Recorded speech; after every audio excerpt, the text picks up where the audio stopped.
Good evening, everyone. We'll call this meeting to order. First item on our agenda is the Pledge of Allegiance. Would everyone please rise? I pledge allegiance to the flag of the United States of America and to the republic for which it stands, one nation, under God, indivisible, with liberty and justice for all.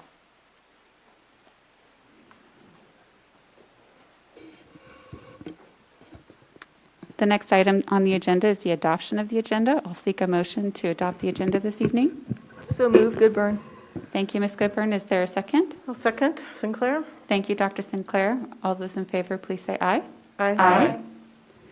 The next item on our agenda is our public comment portion for the evening. Public comment occurs from 5:30 to 6 p.m., and we ask that folks limit their comments to 3 minutes. If we have multiple speakers, it may be shorter than that, but we have 5 this evening, so there will be 3 minutes.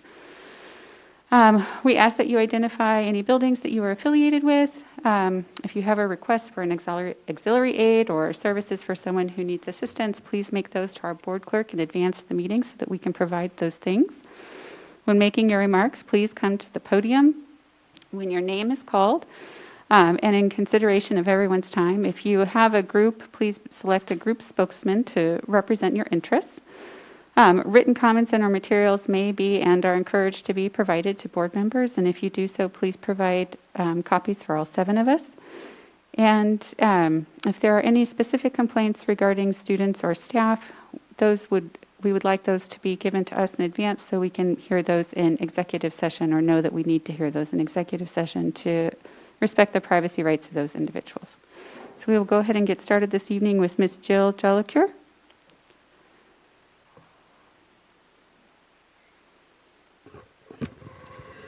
Good evening. This past October, I submitted public comments seeking an update on the formation of a district advisory council for diversity, equity, and inclusion.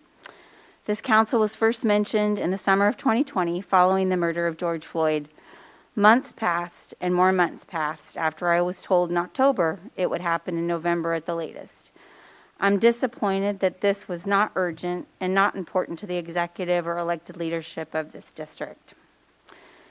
If it was important, it would have happened months ago, or perhaps even years ago, when a coalition of parents and district stakeholders presented this district with a strategic plan to advance equity, diversity, and inclusion for the Shawnee Mission School District. I want to acknowledge that as of Friday, there is a meeting planned for this later this month of the first Superintendent Advisory Group for DE&I, Diversity, Equity, Inclusion. I'm not satisfied with that, though. The goal is to provide, quote, a safe place for dialogue by underrepresented students, staff, and parents and community and members to engage on how we can help every student on their personal learning journey. In order to help inform future decisions related to diversity, equity, and inclusion sound good, but the assumption that this council will be within the scope of the superintendent is not acceptable at this point. Dr. Fulton has announced that he'll be leaving the district, and efforts are underway to replace him. This does not build trust or confidence that the work of this council can achieve anything meaningful, timely, and accountable to the student, staff, and stakeholders of this district. The issues of advancing equity in this district are policy-level decisions. The opportunity to understand and address the current inequities that exist in the district are issues that require leadership from members of this elected body. They are urgent and important. My sentiments are shared by other parents, staff, and students in the district. We want to see this district do better and be better for our students, teachers, and families. I hope this board, as policy leaders, will seriously consider taking leadership and action to move forward to lead the work of this advisory council. But in the meantime, there are folks that are ready to talk about how we can advance this work today in our individual and larger school community. I would encourage any others that want to be a part of a grassroots group coalition to advance this work of coalition building and conversations about racial equity and diversity inclusion to feel free to reach out to me and add their name to a list of folks that want to be a part of building a coalition that advances this work of equity building in the Shawnee Mission community by emailing equity4smsd, that's the number 4, @gmail.com. I wish this organization and the folks that are on this table would just look at what other districts and leadership around our community have done and take action sooner rather than later. Thank you. Thank you. Our next speaker is Jessica Underwood.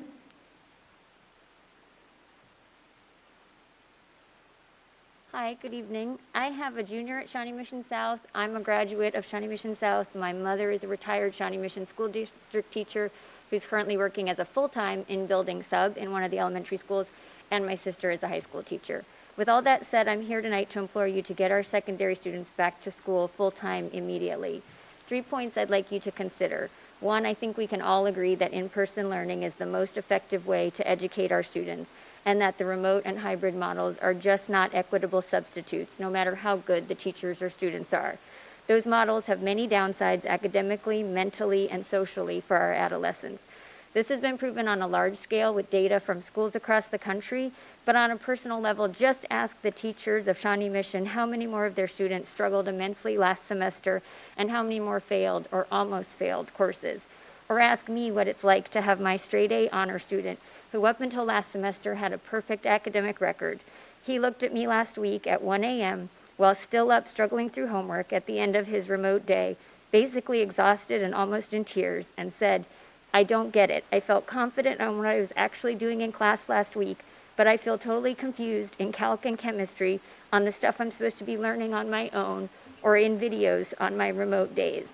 This struggle is real. This is an honor student, stressed out, not sleeping, who has always loved school in the past, but has said to me multiple times this year, "I just hate school so much."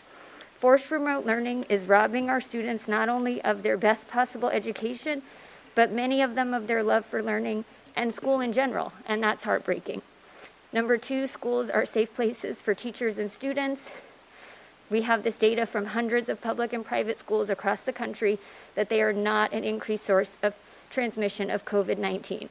The current and former directors of the CDC both said last week it's safe for all students to return to school full-time even before all teachers are vaccinated. Number three, teachers are essential workers, and it's okay to ask them to make sacrifices for our students and do their job. It's a job that the majority of them want to do. All of my students' teachers have expressed how much better it is to have their students actually physically in class. I realize the teachers' unions would have you believe differently, but I would suggest that they absolutely do not truthfully represent the desire and willingness of most teachers to have their students in class full-time, and I would ask you to have the courage to not bow to their intimidation tactics. Secondary students don't have years to make up this period of lost learning before college. Time is extremely of the essence for them, and every day we don't move forward with full-time learning is vital time. COVID has required sacrifices of all of us, but the last thing that should be sacrificed is the education, well-being, and future of our children. Thank you. Our next speaker is Meryl Pat.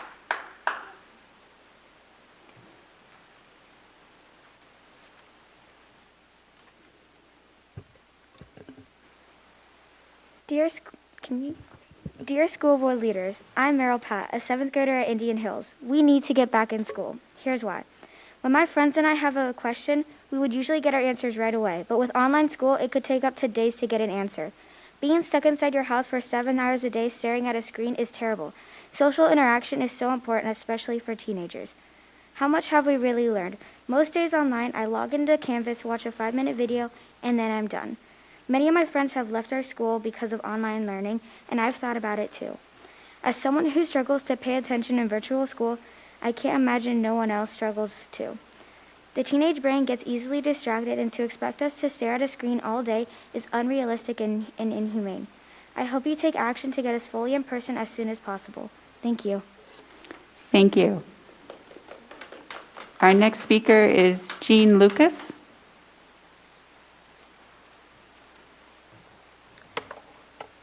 Good evening. I'm the mother of a 7th grader at Indian Hills and a sophomore at Shawnee Mission East.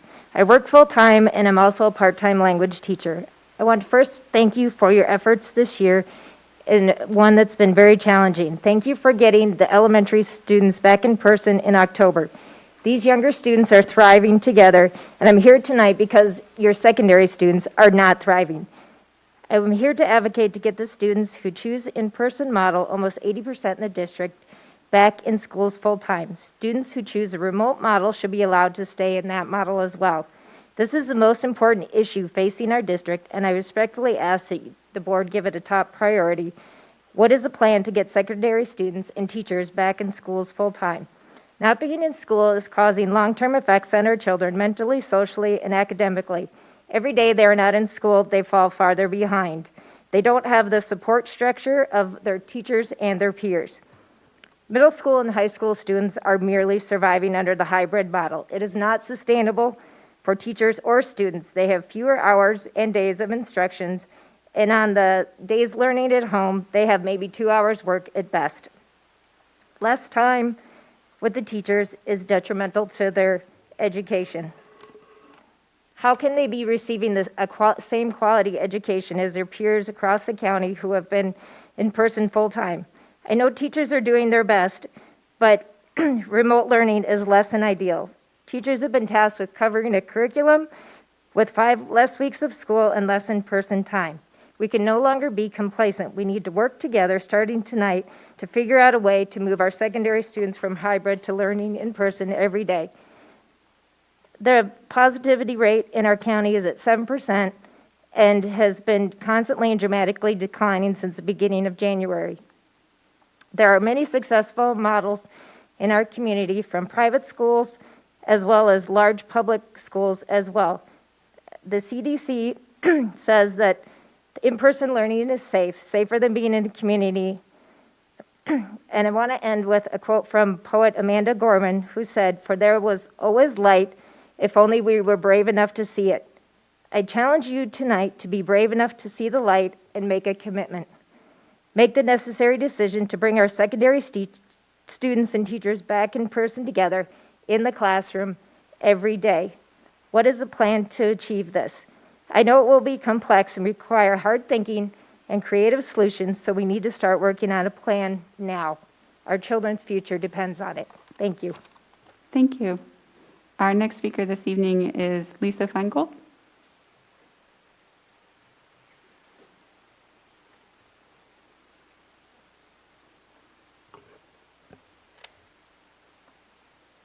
Assessments and data are routinely used to inform the board of student performance, comparing one learning interval to the next. Let's review Bond Issue 2021's results to its predecessor, Bond Issue 2015. In 2015, 31.7% of registered voters engaged with the process. 80.7% of participants voted yes. In 2021, registered voter participation dropped to 27.6%, with 69.4% voting to approve. In school terms, you lost 4.1 of your class and went from a B average to a D. If this data corresponded to student performance, it would not be celebrated. A significant change would be noted, acknowledged, and factors relating to declining performance would be investigated. Possible intervention pathways would be discussed, developed, and implemented. Alongside voters within attendance areas of proposed elementary rebuilds or enrolled in early education, many yes votes came from lifelong supporters of public education and those believing Bond 2021 would provide much-needed relief to SMSD's secondary educators and students. Thousands of yes votes were essentially love letters to teachers and students, not a vote of confidence in district leadership. In fact, for many, a vote of yes was a leap of faith. Several board meeting discussions and a variety of strategic media releases repeatedly communicated to the public that Bond 2021's improvements were not limited only to brick-and-mortar projects, but would also address hiring more secondary staff to meet student needs. Still, skepticism within the community remained. Leadership stated the bond resolution was a commitment and that if passed, those commitments became promises. No one said contingent on the state meeting its funding obligations and availability and flexibility of district funds as defined by the Board of Education, and if state funding and district budgetary constraints allow, and a commitment to pass future bond issues exists. Which definition of contingent are you using to determine whether or not you deliver on the promises made to the community that passed this bond measure? Dependent on something else, likely but not certain, or subject to chance or circumstances not completely foreseen? State funding, the sole challenge SMSD has allowed itself to acknowledge in the annual budget profile for more than 15 years running, isn't going to be an acceptable excuse for failing to deliver on your promises.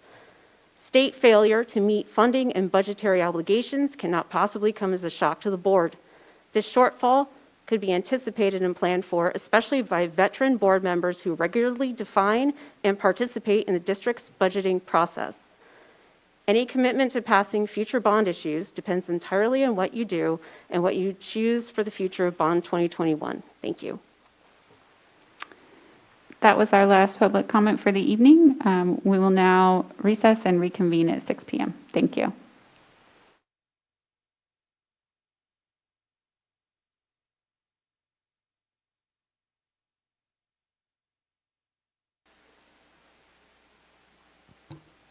Okay, welcome back, everyone. I have a very brief update on the superintendent search. We've received our information back from the community survey, the survey of our educators, and the survey of our administrative team. And those survey answers have been compiled for presentation to the board, both on the characteristics valued by the community and in helping to formulate questions for the interview process, which is coming up. While we have those scheduled, we do anticipate having an opportunity to deliberate as a body as well. And so we are looking to concluding the process hopefully by no later than mid-March, although possibly sooner. But that is about where I can end the update with, as it's related to personnel and covered under personnel exceptions. But that is a brief update on having received information back from the community, getting ready to process that, go through the interview process, and then deliberate as a body. So that is all I have on that update, and then I'm going to turn it over to Dr. Fulton for his superintendent update. Okay, great. Thank you very much. Wonderful to see everybody this evening. Well, we want to start off with a very special recognition tonight. The Shawnee Mission Area Council PTA has put together a short movie highlighting students who have received an award of excellence in this year's Reflections program. This is an art competition that draws students from across the district in elementary, middle, and high school. And this year, students submitted artwork reflecting on the theme, I Matter Because. So let's take a look at their award-winning submissions compiled in a video produced by the by the SMAC PTA volunteers.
Generation Z.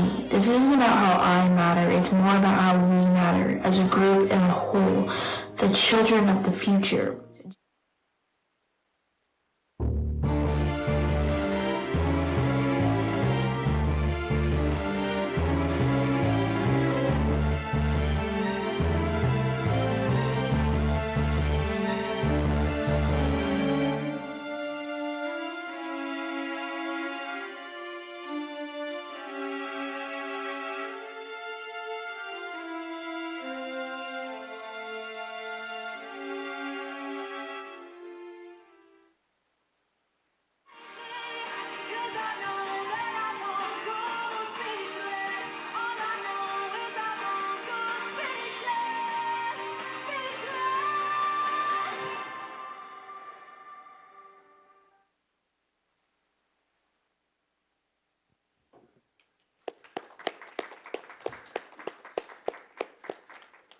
What a tremendous job these students have done. These Award of Excellence honorees advance to the state level, and we congratulate them for their wonderful work.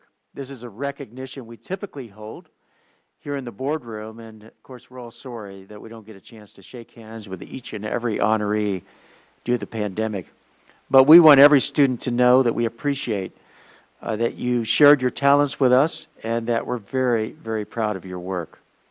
The Reflections program is put together by dedicated volunteers from SMAC PTA, and we thank them so much for giving these opportunities to students.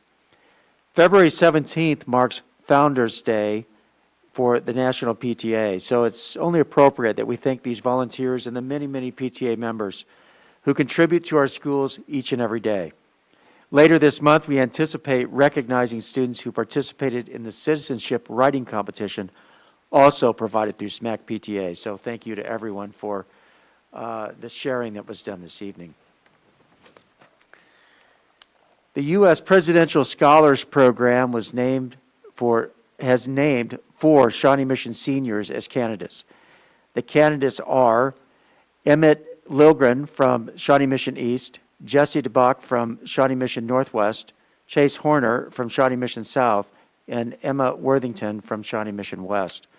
They were among 4,500 candidates selected in the 2021 program for nearly $3.6 million students across the country who are expected to graduate in 2021. Scholars are selected on the basis of superior academic and artistic achievements, leadership qualities, strong character, and involvement in community and school activities. So congratulations to these scholars.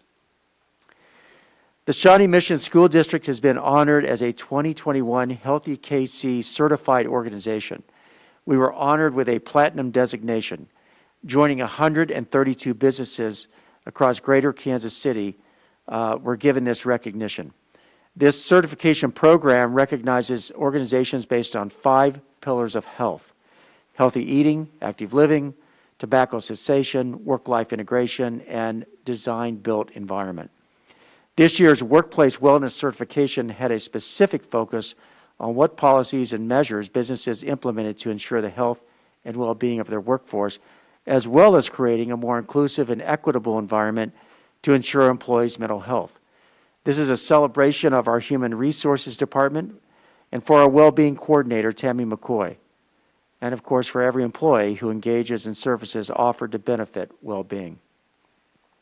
We're very proud of everyone for this recognition and for all the effort and care that's gone into supporting the wellness of Shawnee Mission employees. Well, we want everyone to know that pre-kindergarten and kindergarten enrollment is coming soon. Enrollment will kick off with online registration, and that will open on 8 a.m. on February 16th, 2021. We're going to share the link to enroll with families in our district via email and on the district website. Families will be able to complete enrollment for pre-kindergarten or kindergarten. And just a reminder that pre-kindergarten enrollment is filled on a first-come, first-served basis, so be sure to enroll early to reserve a spot for your child. Opportunities for families to safely visit the school and meet school staff will take place during scheduled times in the spring. We encourage everyone to share this upcoming opportunity, especially with families of children who will be 4 and 5-year-olds this fall. So we look forward to welcoming our newest Shawnee Mission students very soon. In December, we broadly shared an opportunity through the Internet Access Support Program. This program provides free broadband in the home via Johnson County CARES Act funding.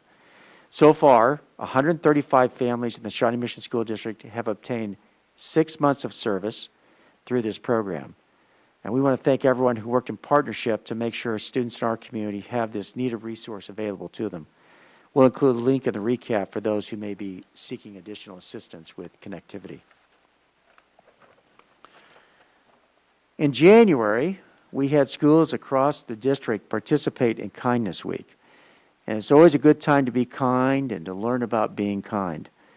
But during Kindness Week, students and staff take extra moments to focus on the practice of caring for one another. We saw numerous examples of students and staff sharing words of encouragement with one another and working together on acts of community service. So thank you to everyone for the kindness that you exhibited that week and for how you continue to pay it forward in our community. On the bond issue, I just want to take a moment to express my thanks to our entire community for their vote of approval for the proposed Shawnee Mission School District bond issue. The election office has confirmed that final results are now official, and 69.41% of voters said yes to the bond referendum. I think that's relevant because when you look historically at tax rate increase bond issues, that 69.4% is really equal to, and in fact, often greater than what we've seen in previous bond issues in the district that were tax rate increases. And it's always a case in bond issues that a no tax rate increase bond issue will get more votes than a tax rate increase. But I'm very proud of our voters for, first of all, voting, and then secondly, we thank them for supporting us in this effort. We'll have a report later in this workshop about our next steps. We want to thank everyone who dedicated their time to studying the proposal, who developed a strategic plan, and who provided information throughout our community about what was proposed. Thank you to everyone who helped us reach the point where we can now take steps necessary to improve facilities across the district and work toward hiring additional secondary teachers at the secondary level. This approval is going to really help the Shawnee Mission School District, students and staff for years to come. I want to give you a little bit of a COVID-19 update. The district continues to work to manage the COVID-19 pandemic and to ensure that all students continue to learn while keeping students and staff safe. We have begun to get our staff vaccinated, beginning with our healthcare providers who are receiving their second vaccine dose this week. We've also begun to get vaccines to those staff who work directly with students who are unable to consistently mask, those with Americans with Disabilities accommodations on file, and those staff who are age 65 or older. We'll continue to move through our staff by age until all staff are vaccinated. And I just want to take a moment to really thank all the staff who have been working on this effort to organize the vaccination schedule and get people there, and most especially Shelby Rebeck and Dr. Christy Ziegler. There have been many times when we've learned about the availability of vaccine time slots with less than 2 hours notice, and they have worked hard to make sure that no vaccine goes to waste. We have about 25% of our staff done, which is fantastic. Now we're just continuing to wait on doses, and they're coming in slow, but they are arriving, and we'll move to the staff to get staff vaccinated as quickly as availability of vaccines allows. We continue to work with the Johnson County Department of Health and Environment on a plan to bring all students back to school full time. In fact, we met with them today. There are a number of variables that we'll need to work through in order to do that safely. The Centers for Disease Control has urged schools to reopen, saying that research shows that this can be done safely, but there are several caveats, and that sometimes gets ignored.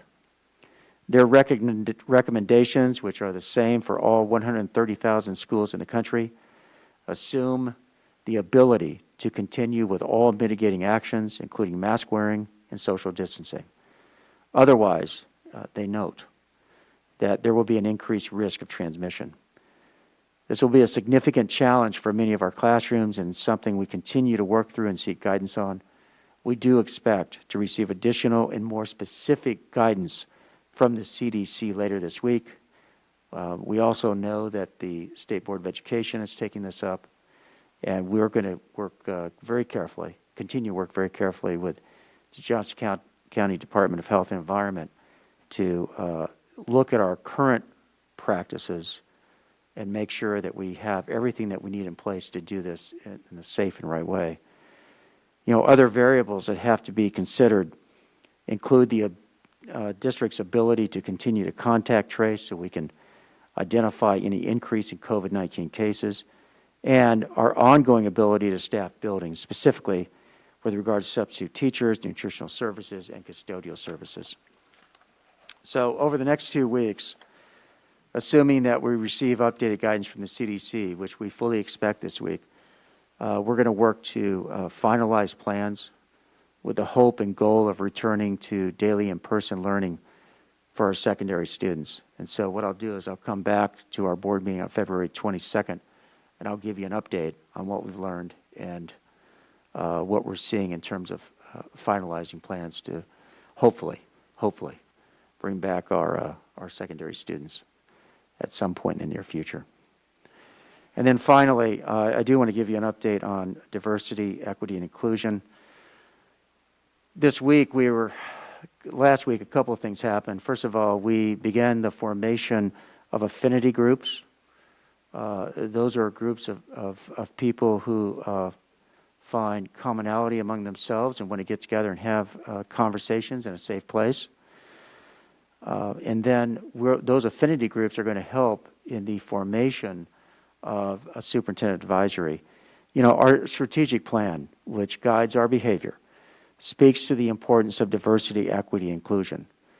And that plan provides a clear destination for our journey ahead. And we know the mission and the objectives well, making sure every child has a personalized learning plan that gives them a firm foundation to be college and career ready. And this is important, and having the interpersonal skills they need for life success in a diverse world. And so we're going to work on doing everything we can to help our Shawnee Mission students arrive at that destination. And so we've invited members of our community, staff, students, to be part of the Superintendent Advisory on Diversity, Equity, Inclusion. The advisory group is going to include a plurality of voices who bring diverse perspectives and experiences to the conversation.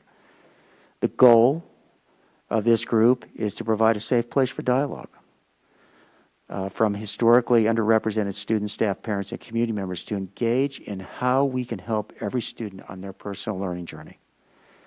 And this time of dialogue and learning will help inform future decisions related to diversity, equity, and inclusion. Now, it's that safe place that this won't be a public meeting. This will be a meeting, as all of my advisory committees are. They are closed meetings, giving us a chance to have dialogue together, but we will provide an opportunity to do a little bit of reporting out about the topics that were discussed, and we'll have a place on our website for that. So I'll keep you updated primarily through the website and let you know where that link is. And that concludes my report for this evening. Okay, the next item on our agenda is an update on the college and career readiness portion of our strategic plan. Turn it back over to you guys.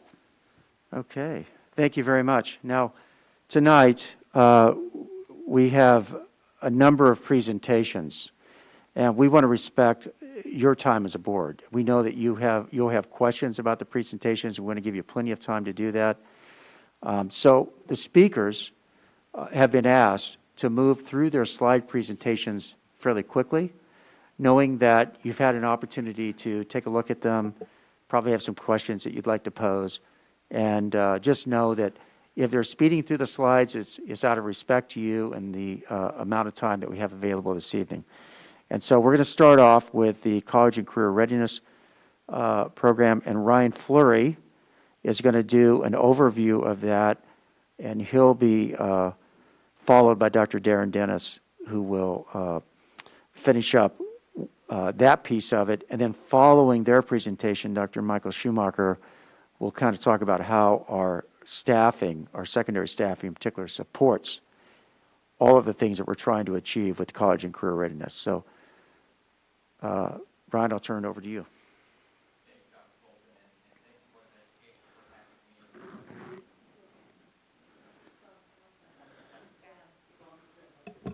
Thank you. Thank you, Dr. Fulton. Thank you, Board of Education, for inviting us this evening to share some updates around personalized learning and specifically expanding real-world learning opportunities for our high school students.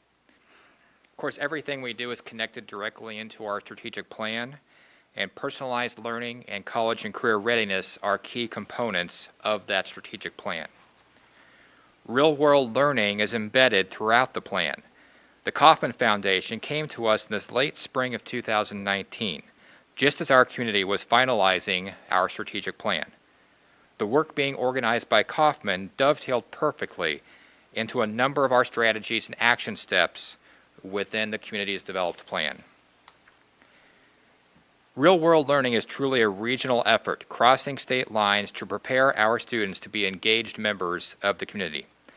This map displays the current 3 cohorts of districts involved with the Real-World Learning Initiative. Green represents Cohort 1, of which Shawnee Mission School District is a member. The Kauffman Foundation is providing catalyst funding during district's design phase and also the first 3 years of their implementation phase. Kauffman Foundation is also providing significant support through collaboration among school districts and business networking opportunities. There's also a regional effort to vet industry credentials, along with identifying key competencies necessary for our students to be successful in various business and industry sectors.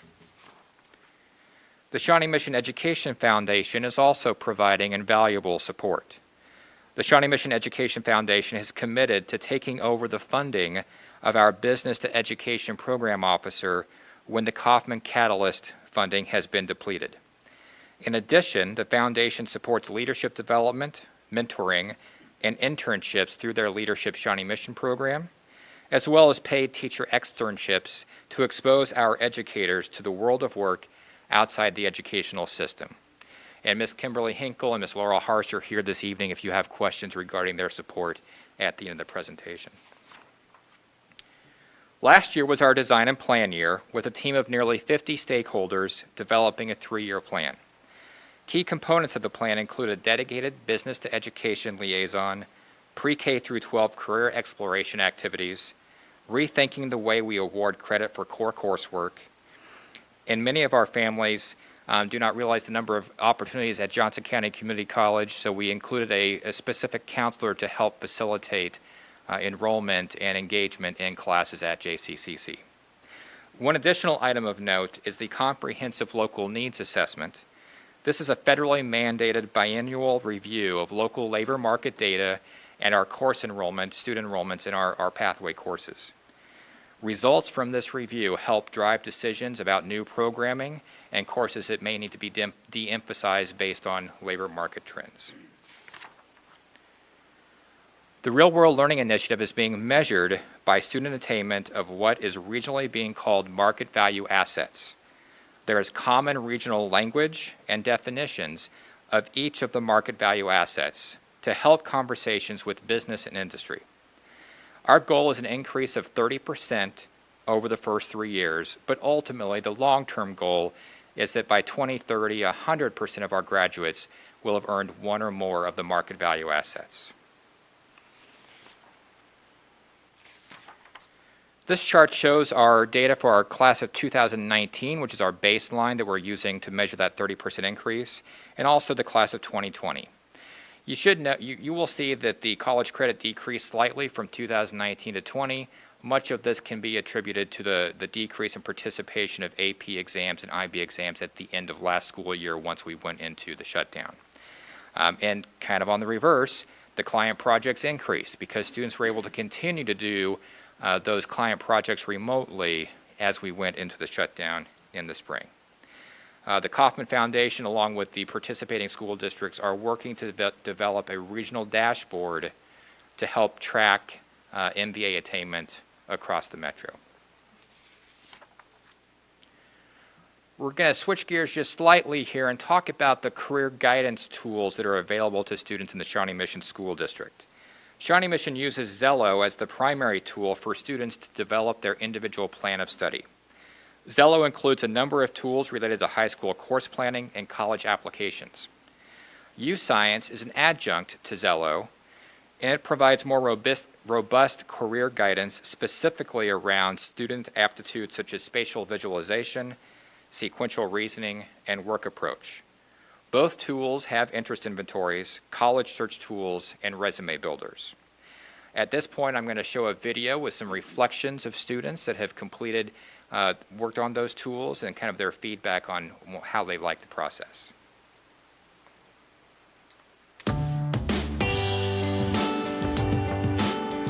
So the skills that U-Science really enlightened me to and kind of showed me and brought to my attention, a lot of my leadership and problem solving sort of showed through. It really told me that, in team situations, that's where I can really shine. It's more skill-based instead of personality-based. So yeah, I thought it was a really good experience, and it's so interesting to me. I think both were very, very useful and worth the time. But I would say I definitely think Zello was very important to me the most. Both Zello and U-Science do have a ton of results, but U-Science is more helpful because it shows more jobs that you are more likely to do or that you are more likely to excel at. These programs are amazing for building resumes and job applications. They have so many a lot of these things that pop up that may just seem little weird little facts about yourself are actually really valuable things that employers often look for or don't often see, and they're real attention grabbers if you can use most of these. And I think that's one of the biggest things about it for me is I used it to build a resume and sent out a few job applications with it, and I received some good feedback and stuff like that when I sent it to people who I wanted to review it. It's been pretty useful source. So I would say, yeah, definitely building resumes, and even with those careers that you're getting sent, you could even actively pursue that with the information you were given of your aptitudes. They help you basically get those jobs that you're recommended. There's a lot of different career paths that I saw. I saw food inspector, which is one of the things I'm really interested in, and I also saw train conductor, which is something I never really thought about and I never really saw myself doing. But now, after seeing that, I'm definitely taking that as a possibility. I think it's super awesome that we've been provided these two sources. I have to say, working on the railroad was always one of those childhood dreams for me. So I hope Xavier is able to pursue that career path. One note about career paths, as we look at the way we structure career fields and clusters and pathways, for example, media and technology career field includes the clusters of arts and technology, arts, AV technology communication, as well as the information technology cluster. Within those two clusters are what we call our career pathways. So information technology is broken down into 4 different pathways that you see there on the screen. And then within those pathways where we link in specific careers. And these are nationwide definitions of how these pathways are set up as we work with our students. This is a quick 35,000-foot view of the number of, or the percent of students matching in various clusters. Again, this is a very high level look at this, and so I want to take really a deeper look in specific careers. And so while that previous slide was top cluster matches, this is a more granular look at the top careers inside those clusters. One thing we noticed with the Zello results, which again, Zello is strictly based on interest inventories, they trend towards creative and performance-based types of careers. The U-Science results tie in the interest and the aptitude inventories and end up giving us a little bit more realistic types of career options for our students. And finally, diving deeper into teaching, because I know we really want to stress teaching as a profession and try to diversify our teaching workforce. We are using the U-Science results and Zello results to do that at this moment. Of the results from U-Science, the students with top matches for teaching actually mirrors the demographics of our high school students as a whole. And as well, I've added in the current enrollment in those teacher education courses. That enrollment matches our current high school demographics fairly equally. And so what we know is, one, we need to keep recruiting kids into that program, but number two, helping those students take that next step into the post-secondary teacher preparation programs that we all want to get them into so that they can come back to us and serve as role models for our district. And I know Dr. Fulton mentioned Dr. Bates and the work he's doing with affinity groups.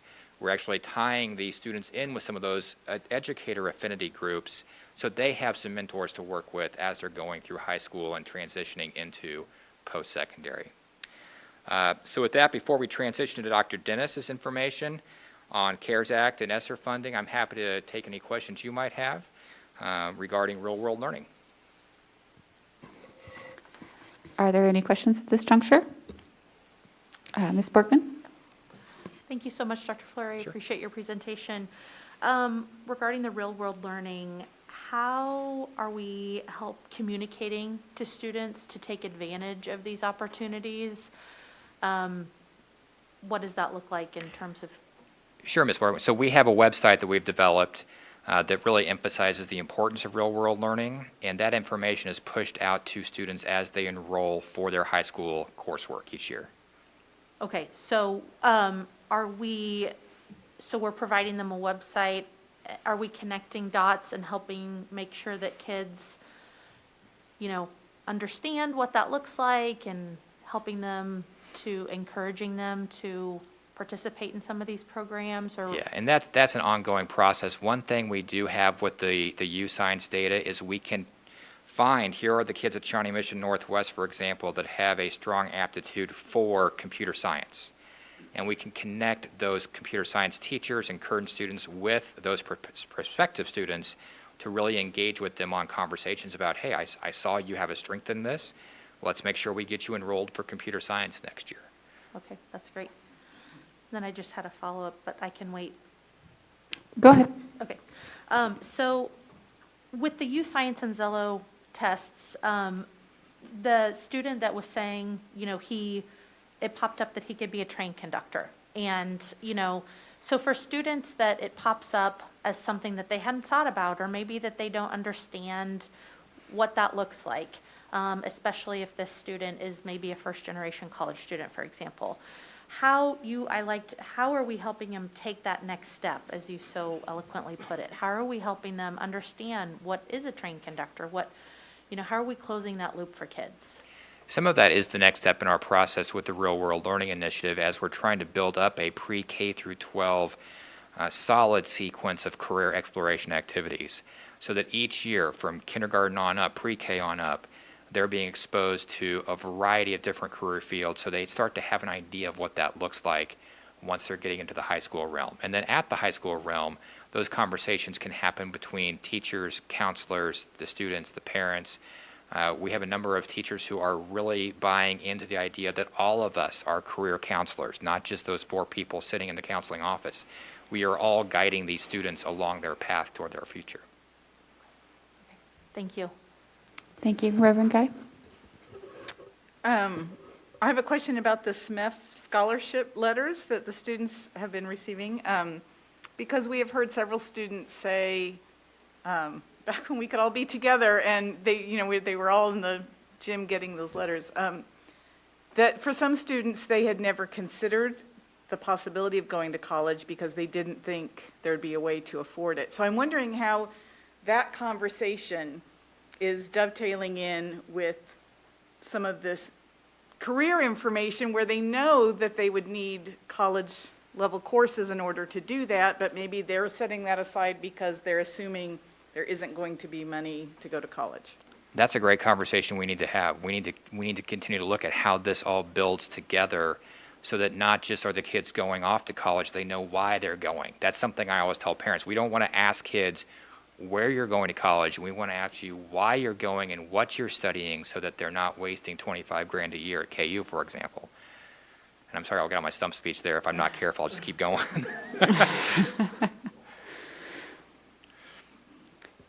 Did you go to K-State, Dr. Fleury? I did not. I did not. Missouri Western. Oh, okay. Sorry, the follow-up just seemed natural after the KU comment and the purple. Yeah. It's fine. Are there any additional follow-up questions, Dr. Sinclair? Could you just elaborate a little bit more on where we're at for staffing and help me understand maybe where our staffing needs might be so that part of this information is that accessible? Is it counselors who are kind of the bridge builders? Is it the advisory teacher? Is it the assistant principals? All of the above? It's all of the above. It really is all of the above. You know, Okay. when we look at some of the exemplar schools that we had a chance to visit last year, it was really everyone in the building was in tune with career guidance and helping their students and understanding what their future could be. Okay, thank you. I have a follow-up question to Ms. Borgman's question. So if a student doesn't go individually to the website to complete the Zello or the U-Science forms, they might not be contacted to say, we see that you have an aptitude in that. So it's the pushing out of the information to the students so that they even know to go to the website to fill it out. I know that they just completed their enrollment information, and we're somewhat tight on counseling staff. Well, that might be an understatement at the high school level. So what are we doing to get this information to students to tell them that they need to go find the website to fill it out to Sure. begin with? The initial big push was back before Thanksgiving. In fact, we had a number of our schools who had good completion rates even up to winter break. So that was the initial big push. And now the schools are in cleanup mode, for lack of a better word, reaching out to students who have not completed their process with the U-Science assessments. And also we're in the process of adding new students who have enrolled here this second semester to get them on board with it. Okay, sounds good. Thank you. Ms. Clifford? I really just had a comment. It's nice to see, I know that the Kauffman Foundation support at some point will go away, but it's nice to see the Education Foundation has then been folded into the mix too, and has said that they will do the support of the business education program and different things here. So I appreciate that. Thank you. Yes, their support has been key to really look at the sustainable future of these initiatives. Exactly. I didn't mean to skip you, Mr. Stratton, and so I will. You're good? Great. Okay, Ms. Embry? I would just ask, I think historically some of these efforts have resulted in what I would describe as kind of tracking, where typically students of color are ushered into courses that really focus on career preparedness, and white students tend to be ushered into the college readiness track. How are we being really cautious that we stay out of that place and that we're equitable in how we approach our work? I think as we market these different opportunities, we really are focused on this is college and career readiness. There are both opportunities in every program we offer.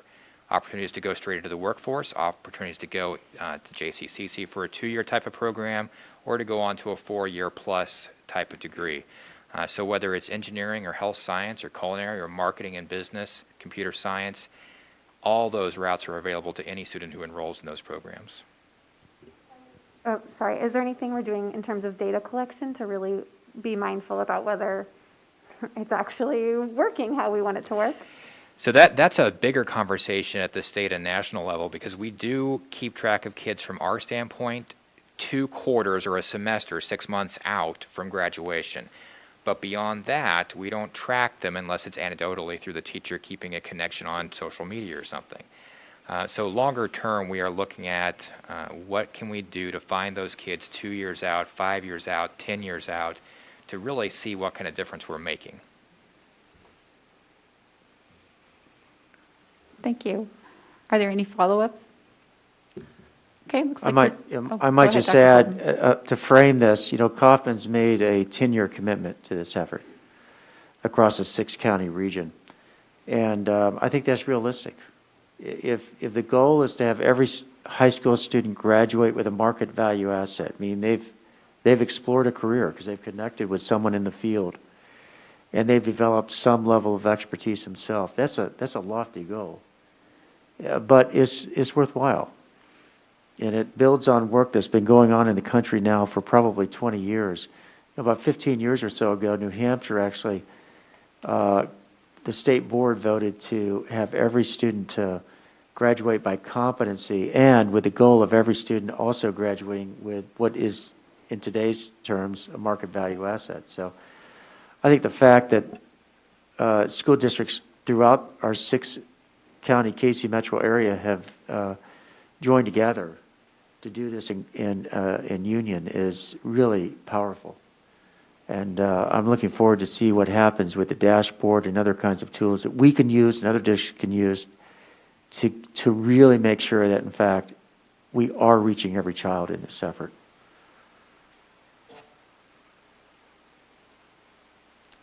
Okay, well, looks like we can move on to the second portion of the presentation. Yeah, and so I'll turn it over to Dr. Dennis to talk about CARES Act funding and ESSER. Thank you, Dr. Flory.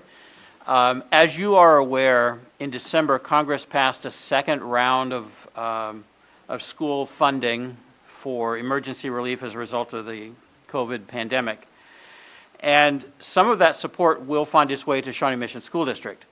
We're at the point now where we are trying to determine how to best utilize those funds to meet our needs and support student learning. It is important as we do that we understand that this is one-time money. This is not something that we will get year after year.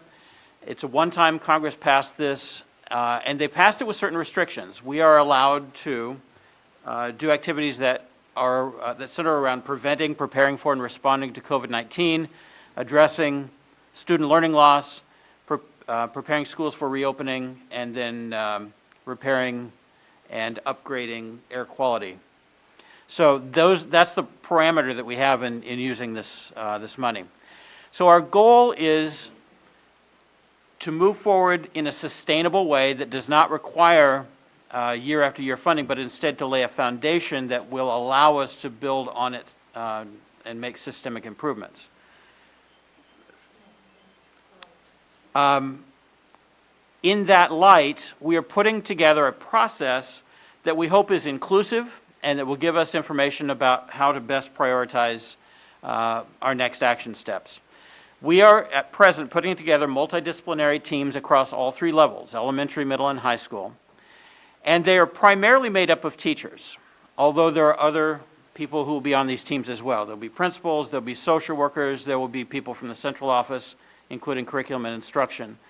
So a variety of job descriptions, some general education, but we'll also include special education teachers, we'll include English language learning teachers, and they will represent all 5 feeder patterns. Those teams then will start looking at our data to determine where our greatest needs are, some of which you've already seen. Dr. Grumman has given you some of that information already. They will identify action steps that we could take to address those needs, and then they will prioritize those steps to make a recommendation for where we should move forward next as a district. In terms of timeline, principals have already been asked to nominate teachers to these committees, and those nominations are due to us Wednesday of this week, the 10th. So we will get those teams put together. By next week, the teams will be able to begin to meet. We don't really know exactly how long it's going to take, but we anticipate it'll be at least 2 or 3 meetings that it will take, along with some study time in between. Teams, though, need to conclude their work by the end of March, because our intent is to come back to report to you the results of those committee discussions at the April board workshop. So we should have a recommendation for you at that time. And that is my fairly short presentation, but I'll be glad to answer any questions you have. Before the questions begin, if I can add one more thing. In course of that April 12th workshop, when we bring forward the plan, we'll also be reporting out the data on which the plan was based. So things like attendance as an indicator of engagement, grades as one indicator of learning, another indicator, of course, is NWEA map. So you'll see the kind of the underlying foundation of the data that helped inform what the action steps forward are going to be over the next 2 years. Do we have questions on this one? Ms. Embry? I was just going to ask if we considered including students on those multidisciplinary teams. I think they may have some ideas as young people that would not be apparent to any adults. I think that's a good point. We have not talked about that to this point, but the teams aren't formed, and we can certainly look at it. Sorry, Dr. Sinclair, I saw Reverend Guy first. Okay, go ahead, Reverend Guy, and we'll let Dr. Sinclair close. So I see that one of the options of ways to spend the money is to address learning loss. I'm just wondering, is there going to be enough that might even mean we could do some summer school that wouldn't be no cost to families so that students could make up learning loss they experienced this school year? Yeah, extended school year or summer school, that very well could be an option that comes out of this. Okay, thank you. Dr. Sinclair? I think both my questions have been answered. Thank you. Okay. Are there any final questions? All right, I'm seeing none. We can move to the next presentation. Thank you. And Dr. Schumacher is up next.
Okay.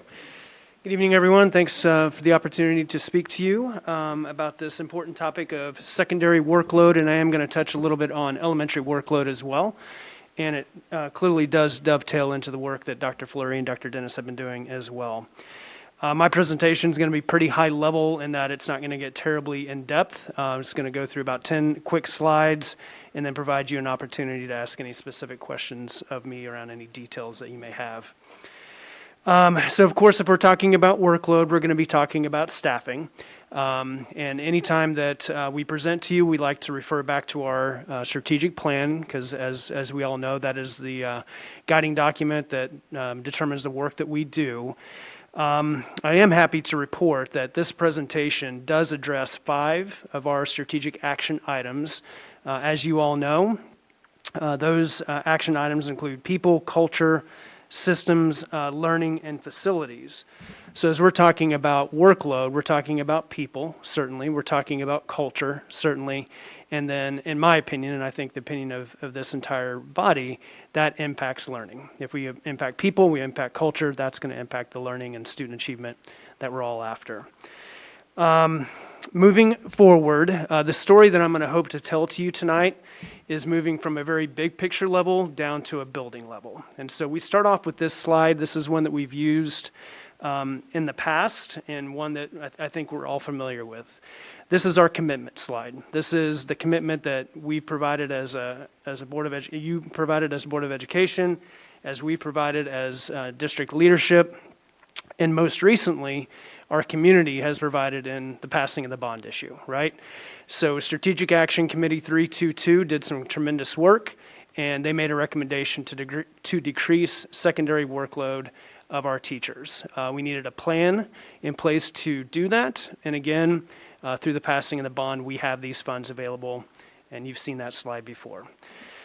Moving a little more in detail, I do think it's important for us to remind ourselves of the guiding document that really does guide the work that we do with our professional employees, and that is of the professional negotiated agreement. So in that agreement and through negotiations, we have specific language that talks to secondary school schedules.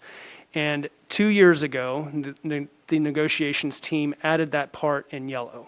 And I think that that's really important. And one thing that I'd like to point out again to you as a body is that we have stated that the district affirms its commitment to phasing in the adjustment of secondary teaching periods beginning with the 21-22 school year. So of course that is next year. And again, going backwards a little bit, we've got that financial commitment from our community, which we can now absolutely address that. So it's an exciting time. Moving again, a little more detail, just to remind us of the work of the Strategic Action Committee. That is a committee that was made up of teachers, administrators, counselors, all types of employee groups across our district. And they worked over the course of last year, even into this year, doing tremendous work and research on ways in which we can address workload of our teachers. In the end, what they landed on were those two specific recommendations. And so you see that in that bottom right corner. The secondary subcommittee was very, very specific that they thought that the best way for us to reduce workload for our secondary teachers was to move from teaching 6 classes out of 7 to teaching 5. And then the elementary subcommittee talked about providing some guarded additional plan or collaboration time, similar to what we're able to do for our high school staff. And so those were the two specific recommendations of that committee. Getting a little, again, a little more granular, so to speak, this slide hopes to depict the factors that impact secondary staffing. One thing I'd ask you not to pay attention to too much are the percentages. My hope here was just to give you a graphic of the 3 factors that really do impact our secondary staffing. And the biggest portion of that pie is projected in student enrollment. So clearly that is the determining factor in all staffing. Our business office does a tremendous job of projecting what our student enrollment will be each year. Clearly, next year is going to be a challenge. We lost students this past year. Predicting how many of those students are going to return is a bit of a guessing game, but they've taken a lot of factors into place, and we are using their data.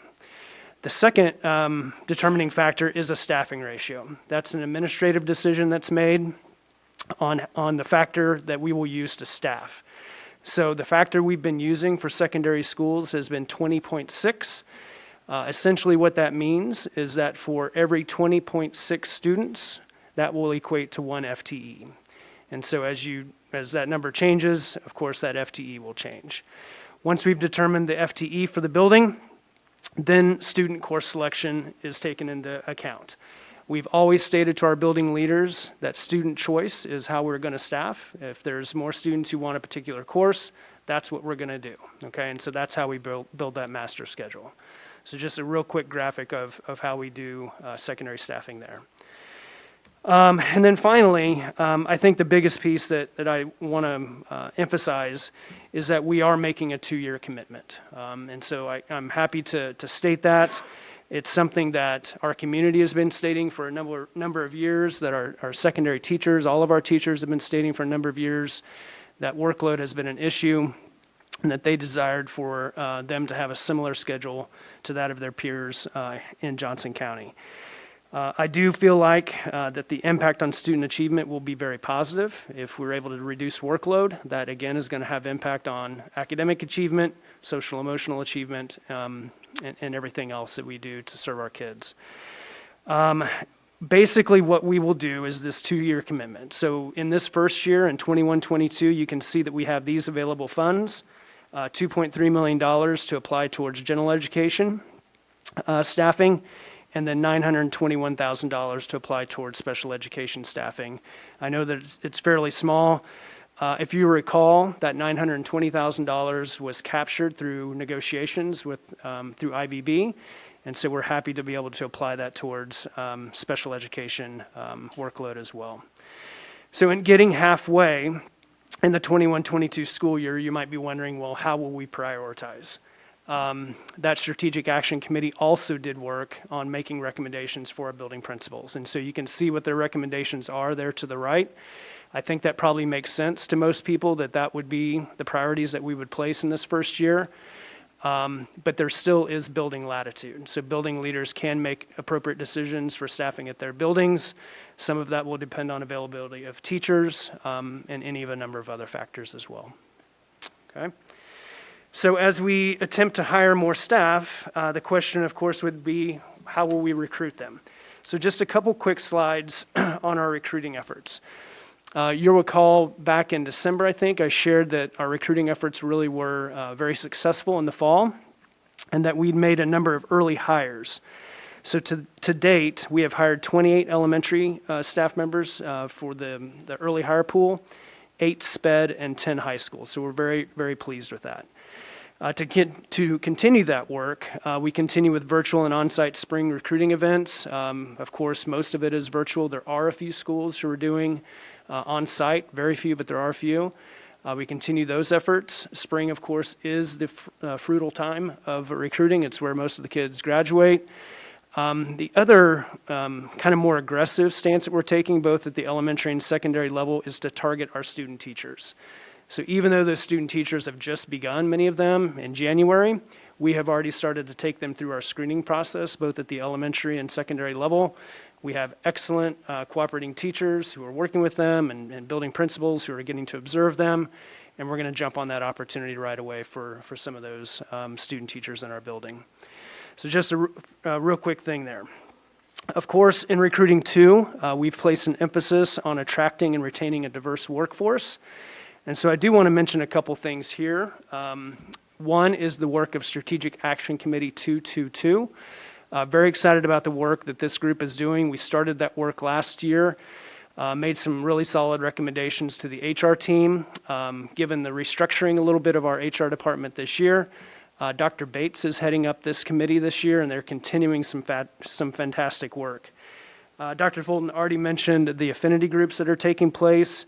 One of the other pieces I want to point out is just it may seem like a slight recommendation, but I do think it's powerful. You'll see in red there that in conversation, this group changed some terminology. I think it said minority or diverse candidates. They redefined what that work is, and it's underrepresented candidates, and I think that makes sense, right? Additionally, Dr. Bates has 3 subcommittees that are working. The first subcommittee is a pipeline for classified staff to become a teacher. That's kind of a grow your own program that we're really excited to get off the ground. Number 2 is looking at the hiring process for underrepresented candidates. Is there anything that we can tweak in the hiring process that might better attract our underrepresented candidates? And then 3, advertising strategies, again, to those underrepresented candidates. And then finally, the last piece I'd like to point out to you is this new SMSD recruit team. So again, something that was visioned last year. Up until last year, we had a very traditional approach towards recruiting as an HR team. And as we brainstormed ways to improve, this idea came across. And so in the past, it would be HR directors like myself, building administrators who would go out to colleges and universities and recruit. And we really probably didn't show a vast look of who we are as a school district, right? So this team is a diverse look of our teachers, our administrators. We've got about 25 of them in this group. They've been trained, and they will go out with us now virtually. It's going to be kind of a challenge this year, virtually, next year with us physically and recruit with us. And so this is going to be a much better way for us to connect and build relationships with those future employees of the school district. So very excited about that opportunity as well. So again, real quick, kind of high-level view, but I'll take any questions that you may have. And if I can add one comment before you start on the questions. As we went through this slideshow, in fact, everything that we've seen tonight has absolutely been about 2 ideas, trust and transparency. We decided in 2019 that the board approved a strategic plan. That plan guides our path. It's clear, it's laid out, there are specific action steps, and we are following that plan. That's transparency. And with transparency comes trust, because as we're building this plan together as a community, We're measuring our results. We're seeing what's working, what isn't, and why. And we're holding ourselves accountable to it. That's powerful. It transcends any one individual. All of it's being done for one purpose and one purpose only, and that is to help our children be ready for life's success. And so even in the midst of this pandemic, as imperfect as life is, we can still stay focused on the goals that we've set for ourselves. And I think that these slides really represent that. We said we were going to do some things, and we're doing them, and we're holding ourselves accountable to them in ways that are going to help every single child in our school district, not just now, but well into the future. So that's very exciting to think about. I want to thank you as a board for helping to make that happen. Okay, we'll open it up to questions. I'm sure we've got folks with questions. Just start on one end and work our way around. Ms. Borgman, do you want to kick us off? Sure.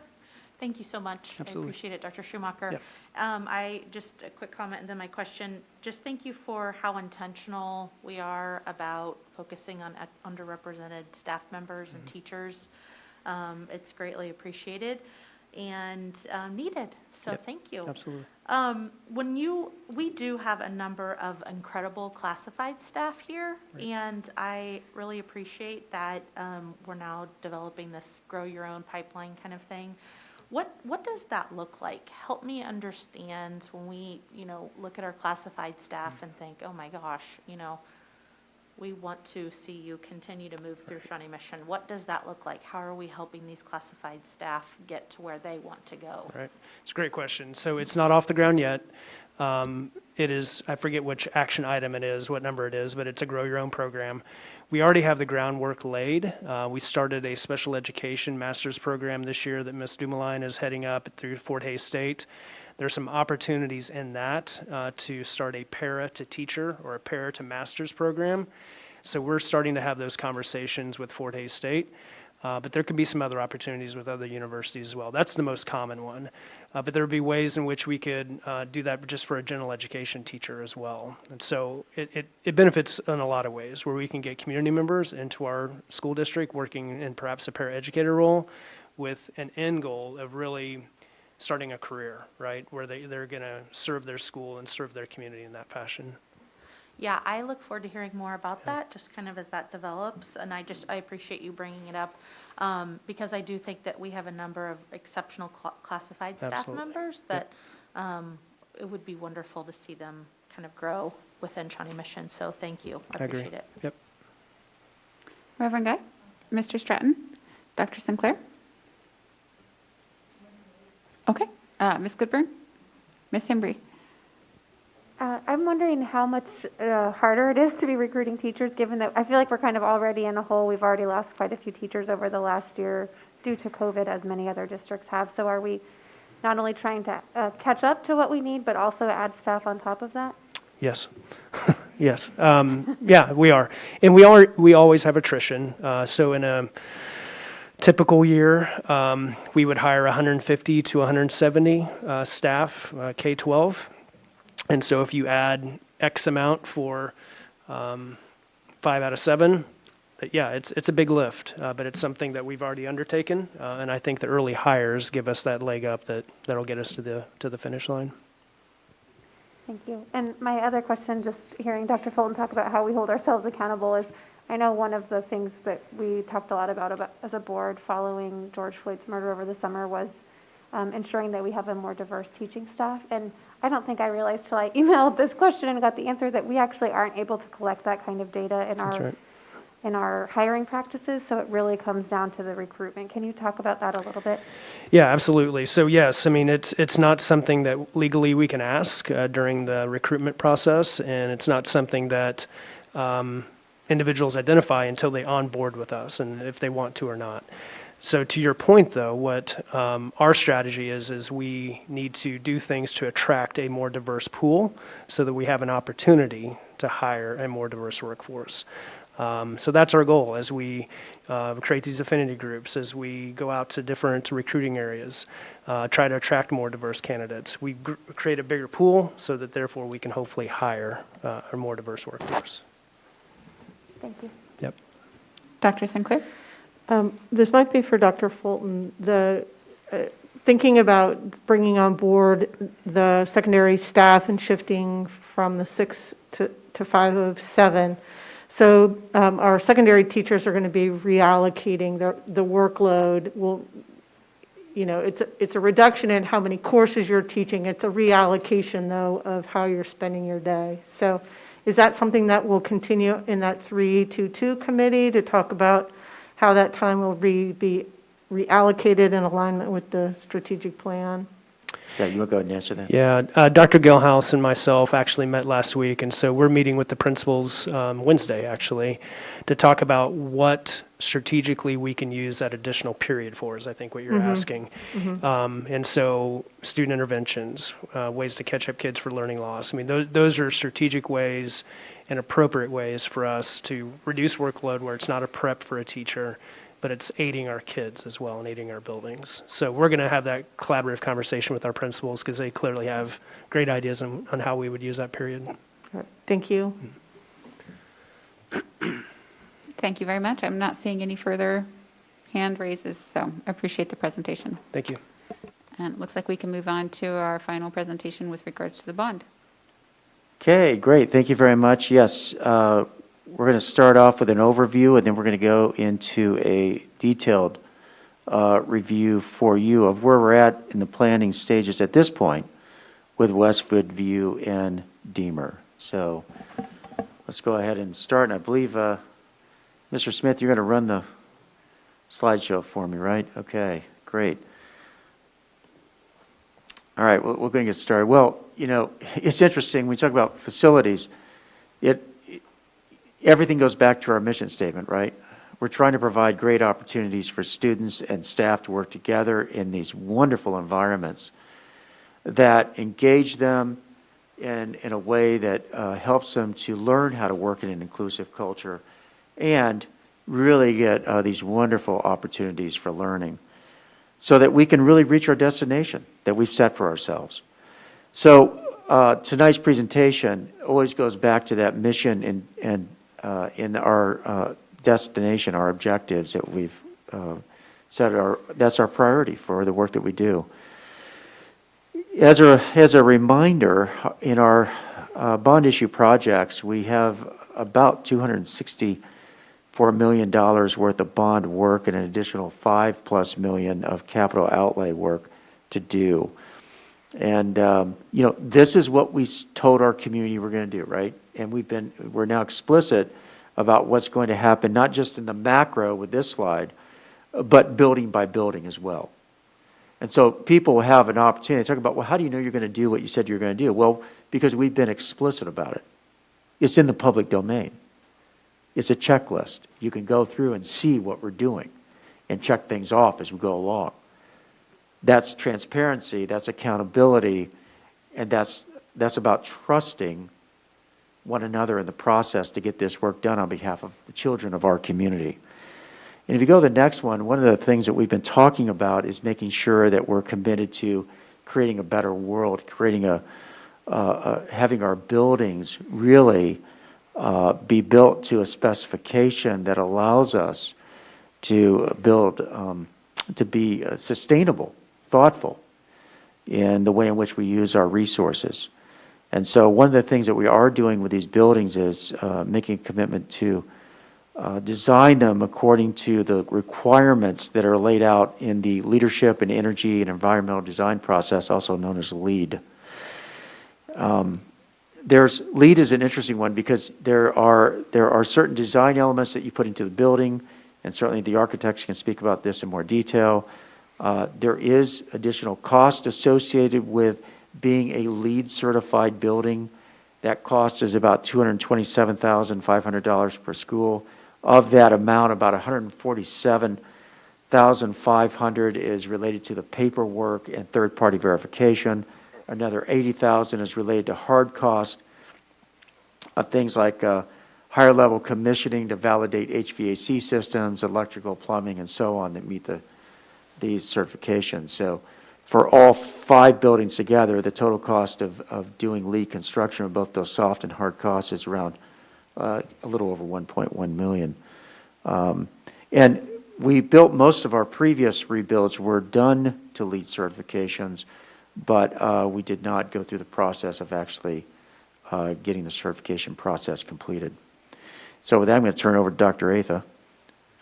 You'll finish it up. Okay, good evening. Westwood View and Deemer, as Dr. Fulton said, are scheduled to be the first two elementary schools to be rebuilt. In anticipation of a successful bond referendum, the district started meeting approximately 3 months ago with Hollis and Miller and Insight Design Studio, who are serving as our architectural design teams on the new Westwood View and Deemer elementary schools. The purpose was to begin the process of planning and designing these schools with feedback from teachers, principals, parents, and the school community. To begin, we launched a thought exchange regarding the 7 most recent elementary school rebuilds to determine what we did well and what we could have done better. Since November 10th, we have hosted multiple teacher, principal, and parent and community meetings at these schools. I believe we've had 6 meetings at Westwood View and 4 at Deemer to date. I've personally attended all of the Westwood View meetings, and Dr. Hubbard has attended all of the Deemer meetings. Saturday, January 30th, the district launched the second thought exchange in both Westwood View and Deemer attendance areas in an effort to continue to gather ideas and engage the community in the process of planning their new schools. The feedback and engagement in using all of these strategies have been insightful and has contributed to approximately 50% of the design being completed at this point. Next steps, there will be at least one more teacher, principal, and community meeting at each school. There may be more than that, but there'll at least be one more.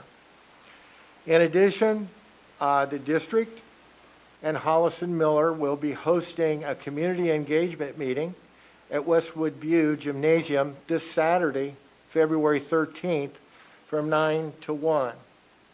And believe me, we had no idea that the temperature is projected to be what it is to be on Saturday. The forum is designed to provide an opportunity for members of the Westwood View community to learn about the work to date, to design and build their new school, as well as submit ideas for improvement. A community engagement meeting will also be scheduled at Deemer in the near future. Timeline moving forward. Gotcha. As you can see, the construction timeline for Deemer and Westwood View is fairly aggressive, but it's reasonable. We will submit building designs for Deemer to Overland Park on February 17, and Westwood View plans will be sent to the City of Westwood on March 1. The district is hopeful to garner final city approvals in April and break ground on these 2 projects in June or July at the latest. Construction is scheduled to be completed by December 2022, with students attending their new schools when they come back from winter break in January, early January 2023.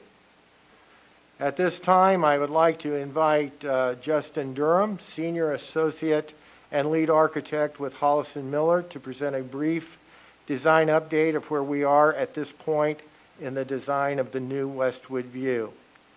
He will be followed by Dwayne Cash, Office Director, Client Leader, and Lead Architect with Insight Design Studio, who will represent the new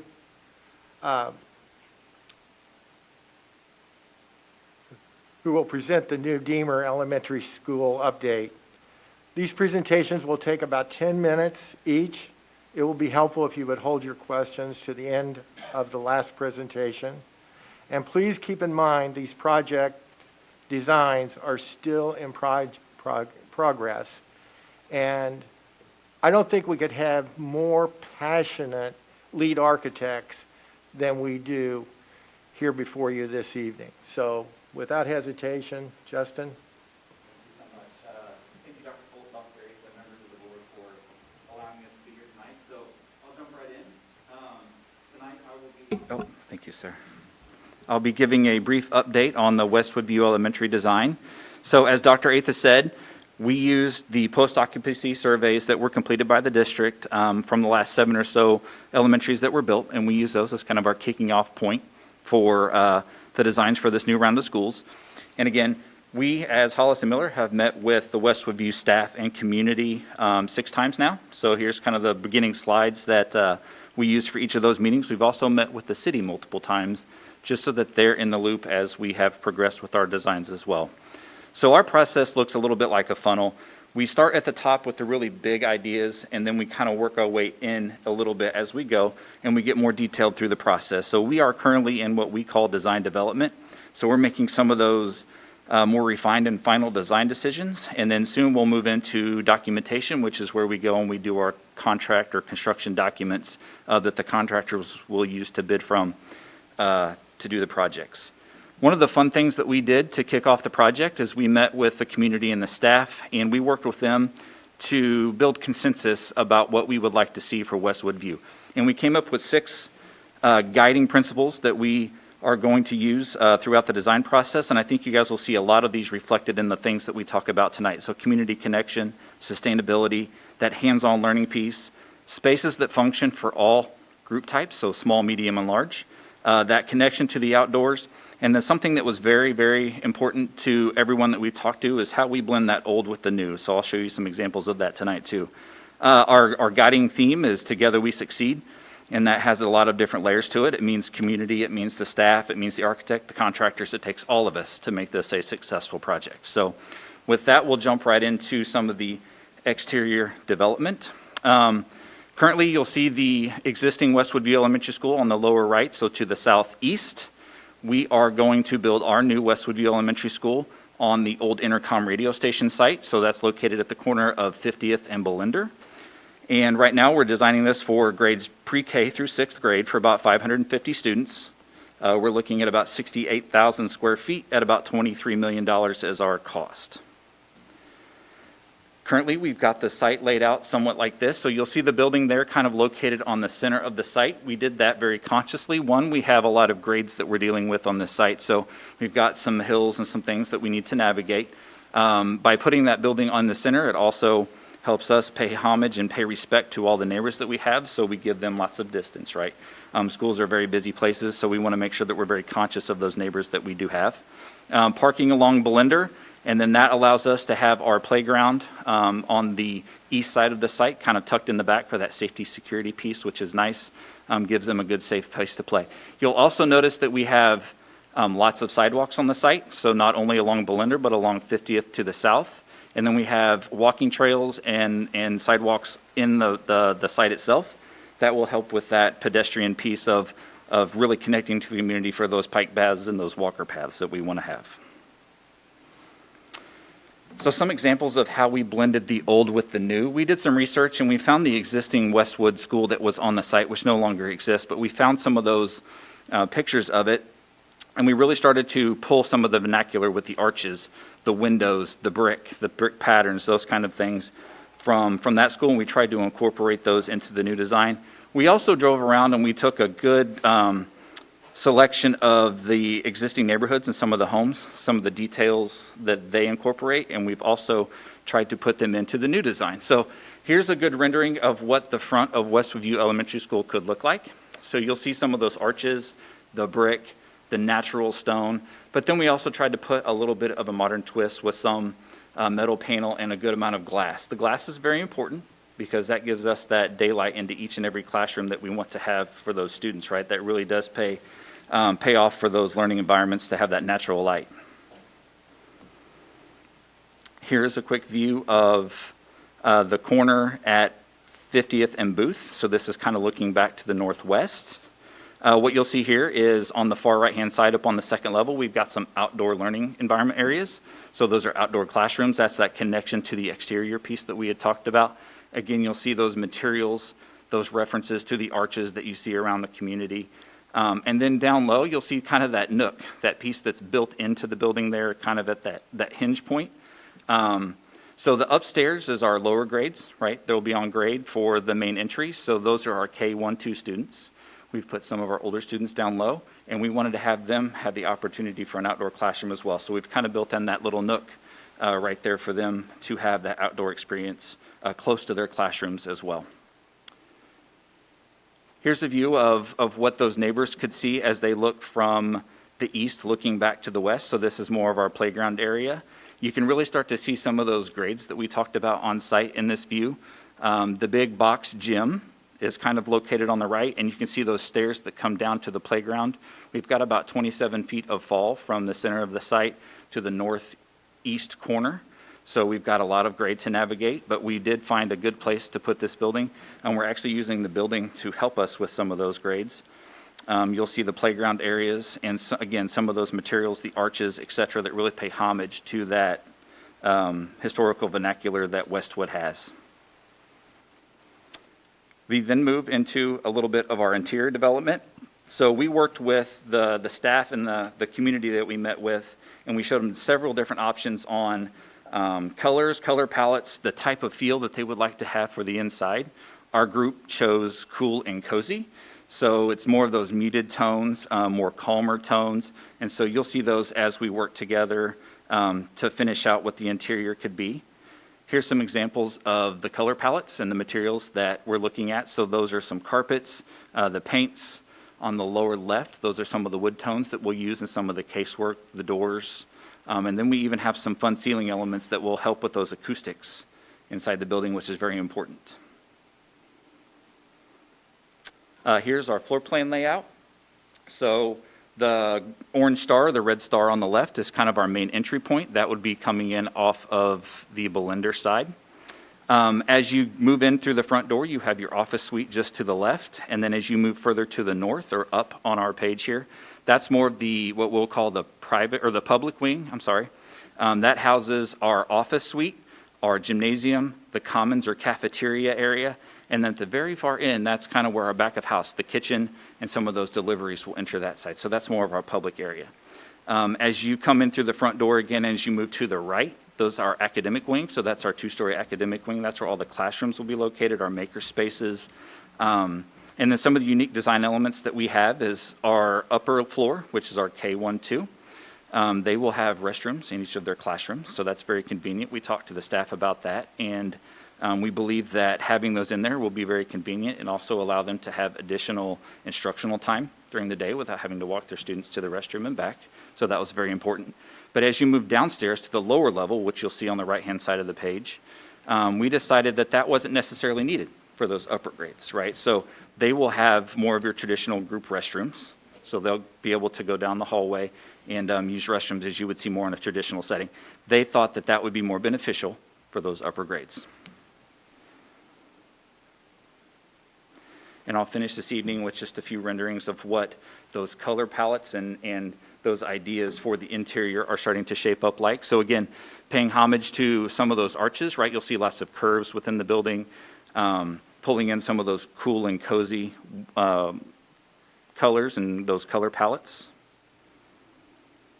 A quick look at what the media center could be.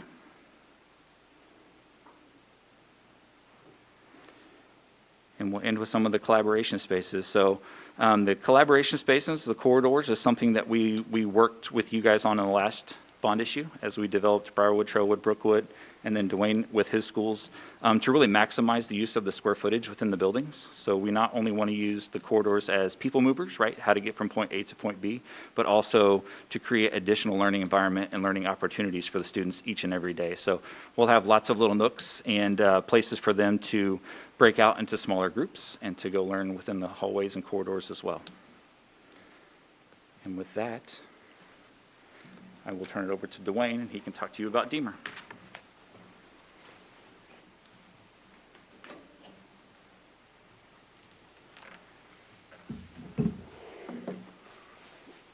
Thank you. As Justin said, am I still on here? Yeah. My name is Dwayne Cash with Insight Design Studio. I'm excited to be here tonight and walk you through where we're at on the redesign for John Deemer Elementary School. You know, one of the most exciting parts about this process for us was the community engagement piece. We had a great turnout of staff and leadership at Deemer, but also parent group meetings. It's something we feel very strongly about. It's important to have these meetings with these groups of people, bring in their input into the design. Our design philosophy is centered around safety and security, sustainability, engagement, and community focused. And hopefully you'll see that all those are hit on this design as we move through the building. Sustainable design, I know, is something that's very important to you. It's very important to us as architects. It's something that's in our DNA as design professionals, is to make sure that we're making good choices as we design the buildings, as we've done in the past, and as we will do as we move forward into the future on these new designs. As I mentioned, the community-focused engagement piece was really a great experience. The teachers, staff, and the community members, the parents came together and were just so great to work with. They had great ideas. We really worked with them. They worked in small groups at tables, came up with some really amazing ideas of what they wanted to see in the building.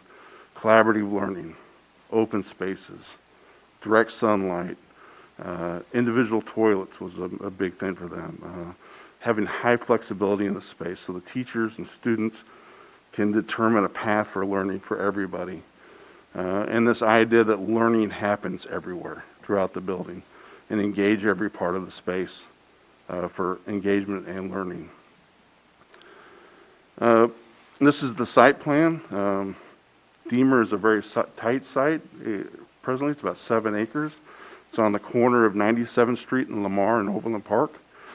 The building is an H-shaped building presently, sits right smack dab in the middle of that site. It's down a little bit from Lamar. As you drive down Lamar, it's kind of, you're looking down at the building. And we took that into consideration as we started to think about how the new building wanted to sit on that site. Some other issues they had was stacking, picking up kids in the evening, dropping off in the morning, getting cars off of Lamar, and getting onto the site and doing that in a safe, effective manner. So the building is going to slide a little bit to the south to extend that drop-off line on the site. We've got 2 lanes of traffic where the parents can pull in and stack double lanes like we've done in some of the other buildings, and then they will merge into 1 lane as they pick up or drop off their children in a safe manner, and then leave the site to the south. We have parking there as well, and something else that's really kind of important to the parents and teachers in the neighborhood we heard was that this little hill that the building sits down on is the community sledding hill. And they wanted us to make sure we kept that, and we've been able to keep that on the east side there. On the south end of the building, you're going to see a little early childhood playground, some soft play and hard play. That end of the wing is the younger kids in the building. On the northern end, you're going to see another set of playgrounds for hard and soft and an outdoor classroom space.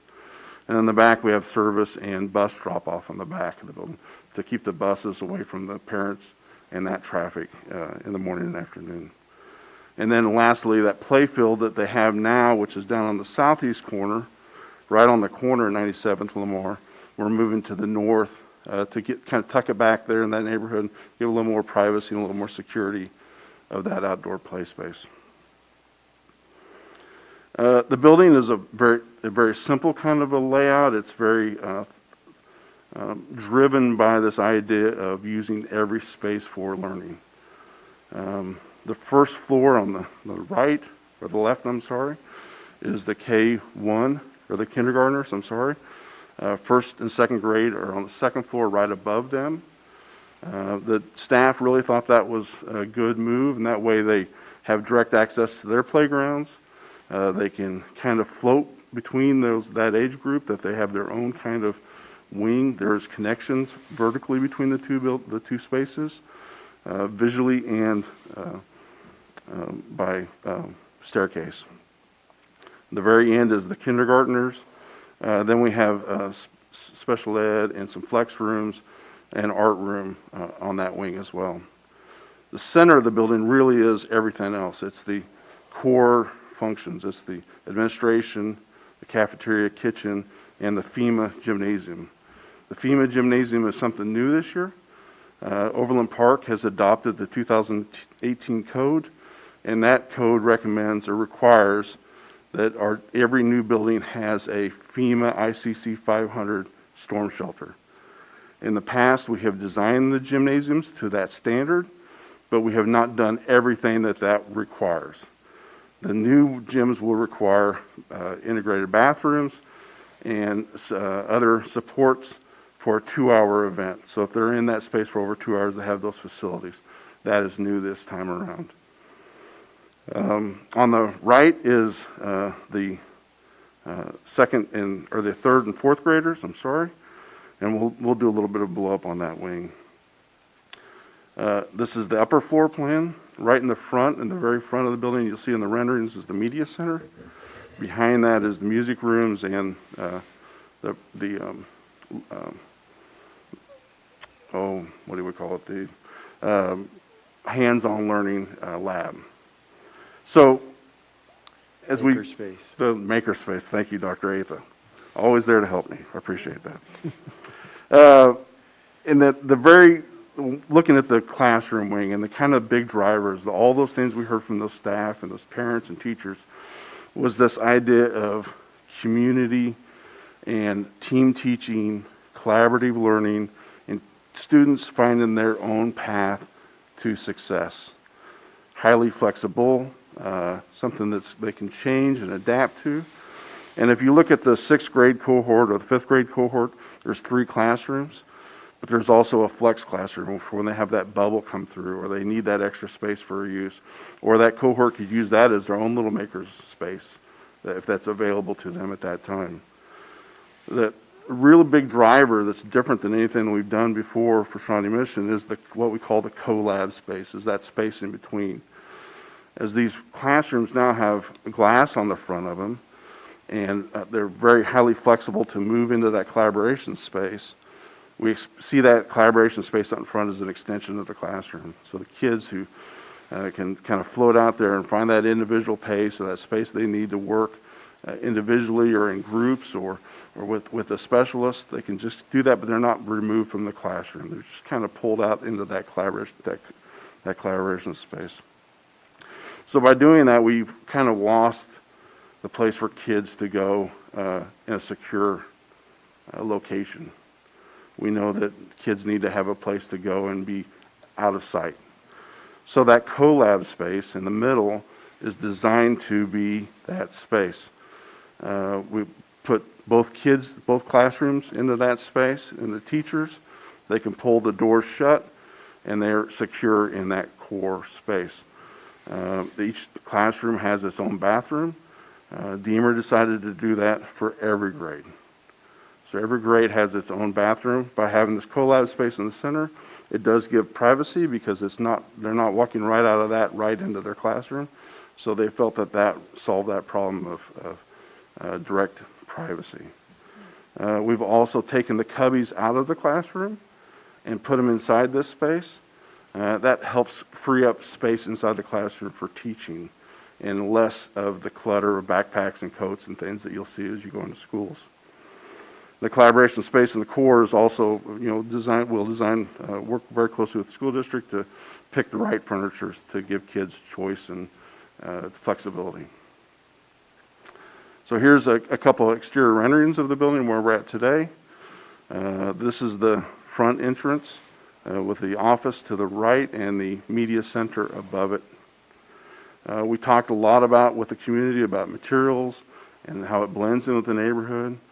The roof line kind of gives a nod to that type of house that's in that community right now, and they responded to this very well. expanded view of that same view of the whole building. This is what you'd see from Lamar as you drive down the street. Bringing in those warm tones and some stone that reflects the vernacular architecture of the community. And then one last view looking from the corner 97th and Lamar at the building. We have a little bit of a pop-up on the end.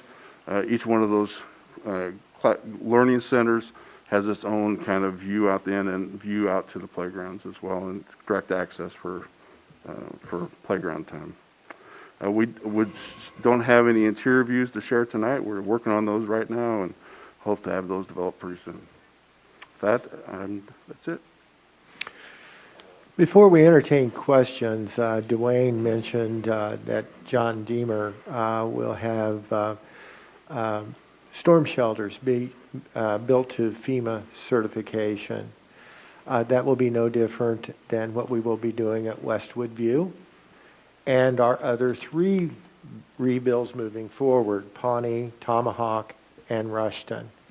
That's an expected standard, and we are going to meet that standard moving forward. I'd also like to introduce Tyler Clubb, our Director of Facilities. He's here this evening. And at this time, we're ready to entertain questions. But please keep in mind, we're still in the design phase here. This isn't the finished product. Okay, we can start on this side of the table. Ms. Embry, do you have some questions to begin with? Yeah, first off, that was fun. That was one of the best parts of being on the school board so far, was getting to see these awesome buildings and see all the thoughtfulness and community engagement and the warm, cozy colors, and imagining actual kids being in the building is really exciting. My questions are primarily process questions more on our end. I think the one that really stood out to me looking at those drawings was how we decide how large we're building the buildings. How do we decide how many classrooms? I saw 7, I counted 7 flex classrooms at Deemer, which is great, but one of the things I hear often about the last round of buildings was that we didn't build them big enough. So my question is kind of how do we decide how big and how many classrooms we're going to put in? Well, I'll try to answer that first, and then I'm sure Dr. Fulton will jump in. But that's one of the things that came through on the thought exchange, that 3 of our buildings really were not built large enough, because when we opened them, we were pretty doggone close to full. So we want to, moving forward, make sure that we build the buildings large enough to be able to handle growth. Like, for instance, Westwood View right now has about 300 students. We're building the building to approximately 550, but that community it looks like it's going, I know the Westwood community feels like it's going to regreen. Seems like when we build a building, the community regreens and we end up with more students. But we do have room for growth, and I think we want to keep that in mind as we move forward. And the extra space can be utilized and will be utilized. Teachers are very creative and principals are extremely creative and utilizing the buildings. But right now, if you were to look just simply at our enrollment at Westwood U, you would say, oh, this is a little larger building maybe than it needs to be. Because there's about 300 in there right now. Dr. Fulton, you want to? Yeah, I will add to that. Building on what was just shared, we definitely want to be able to handle residential growth within that attendance area. So that's one factor. But another consideration in the size is it is relatively inexpensive to, with new construction, add additional space. It is, as you know, extraordinarily expensive to add space after the building is constructed.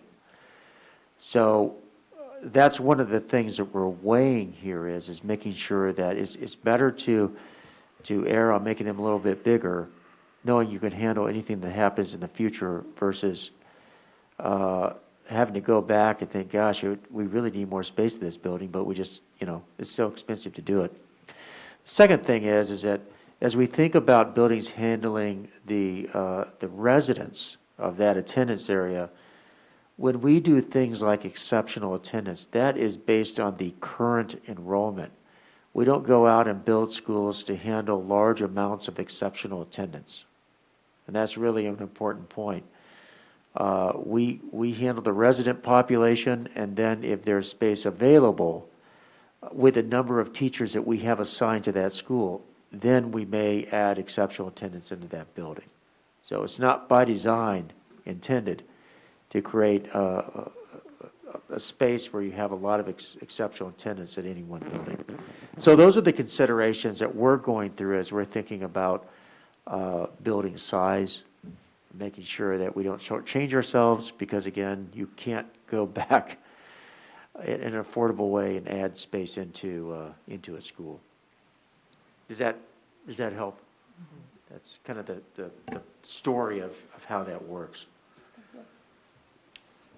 Ms. Goodburn? So what's the capacity of Deemer? I didn't see that in there. Do you know what the capacity is? I see, it looks like to me it's kind of like a 4-section school, but what would the capacity be there? It's the same. It's capacity 550 is what we're designing for. Okay. And that's just sort of our standard, correct? Sort of our standard? There are basically two standards. That's kind of the lower of the two. We can build them a little bit bigger too, and I can have Dr. Athas speak to that. But essentially, for most of our sites, that's pretty much our standard. I think you're right, Dr. Fulton. Okay. I'm excited for both the Deemer and Westwood View communities. This is really exciting, and thank you for being here tonight. And looking at the Deemer building, I may be inaccurate in hearing this, but so the front of the classrooms are glass? Is that?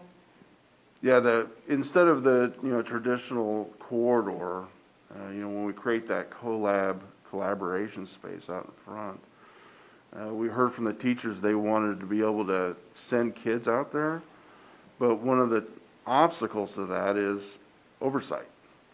If they send kids out into that collaboration space, how can they see what they're doing and monitor that while they're still in the classroom as well? So something we talked about is a way to create a transparent wall that is movable, actually. So they can shut it and have a closed classroom and still have visual connection, but they can also open it and have physical connection. So their classroom can actually grow and expand when they need to. When they're doing a big activity, they can kind of bleed out into that corridor as a class. So that is, that's exactly how we're moving forward. So when children have to shelter in place, are they utilizing the CoLab? Correct. Because it is not glass. So they Yep. have so when they need to be secured in the rooms for a lockdown situation, they'll both, so like I'm looking right now at like you have the 2 grades, their classrooms sharing that CoLab space. So both the 6th grade classrooms then go to that CoLab space and secure those doors, and they're sheltering in place in that position. That's correct, yeah. So they would, the space is designed big enough to get, about 50 kids or plus and the teachers into that space. It'll be tight, but they'll be able to fit. Then once they're inside that space, the teachers will be able to pull those garage doors, or barn doors actually, and lock them from the inside. And then that way they're not visible and they're in a secure location.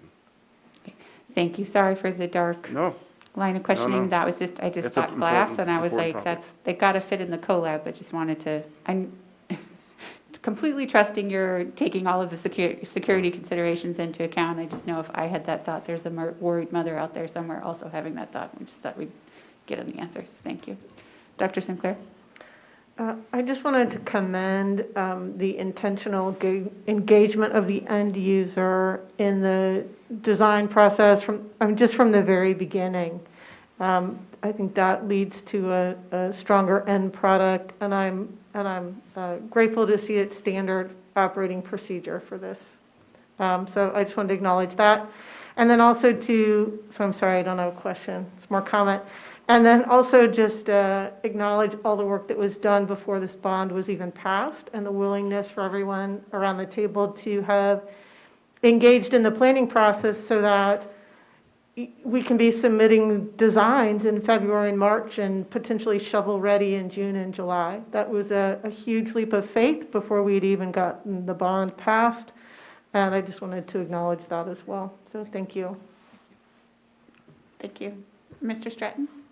A couple of questions about design, and I'll say at the front end that I'm not going to pretend I know anything about design or have any taste in design, but my questions are about uniformity across the district, meaning we went through our new build 6 years ago, and we had a variety of different designs.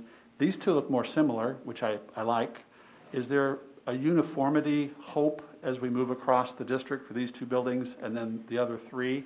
Or is it still each community is more unique to the neighborhood? And then I'll add to that about the neighborhood. Is there anything that we're pulling forward, what I'll call legacy or cherished parts of the old buildings into the new? We learned the last time that we had a couple places that really wanted to bring forward part of a gym floor, part of a tree, part of a bench, anything like that that you bumped into when you were talking to the communities as well? Yeah. Yeah, I'll go ahead and take part of that, and I think Dwayne and I can speak to both of those questions there. So when it comes to uniformity, Dwayne and I were able to do the last 6 elementary schools. So I got to do 3, Dwayne got to do 3, and we helped work with the district, and we set what we call the program of the facility. So that's the number of classrooms, that ICC or the FEMA-rated gymnasium, the size of the cafeteria, the functionality of how the building will kind of work on a higher level. Knowing that we have some of those programs pieces to date that we use as a district standard, that allows us to take those parts and pieces, number of classrooms, et cetera, and then allow the school to give us their individual feedback in order to create an environment that is very user-specific. So in Dwayne's school, he showed how he has those collaborative corridors just like we do. His school chose to have a door that opens up into those collaborative corridors. At Westwood, they chose to have those collaborative doors open from classroom to classroom. So where we do offer a very kind of set standard for each school, we do allow the end users to give us feedback on the way that they could best utilize each of the spaces. So they'll be very similar in maybe size and composition, but the way they look and the way they function is more of a unique kind of perspective on the feedback that we get on those community meetings, on those staff meetings, to gather that information. I can expand on that a little bit. I think that a big driver on why some of the buildings are different is site, and those challenges. How does the building want to sit on the site? There's a lot of pieces of parts that make that decision. But the big driver and what makes the buildings unique is really where is the staff, and where's the community ready to be. When we started this process with Crestview, the idea of having kids in the corridor, they just weren't quite ready for that. We did it in a very purposeful way, and we did it in very kind of stuck our toe into that water with them, and gave that to them, but in a very measured way. And then that really turned out well for them, and they said, this is great. And so the next ones, we expanded on that, and we expanded on it. And there's just but we can't lead that process. The educators really need to determine where they want to be, and the students need to let us know where they want to be, and the parents want to let us know where they are. And so that really helps mold the shape of the building. Are they ready to do this? Are they wanting to take that lead in that initiative? And we just respond to that and give them the background to do what they do best. And to answer your question on those legacy pieces, yes. So in the last round of schools that Dwayne and I got to do, we did very specific packages that identified those legacy items. It was the wood gym floor at Briarwood. It was a bench at Trailwood. It was those very specific things that those schools identified as very important to them. So what we'll do is we'll put together a package that identifies all of those pieces.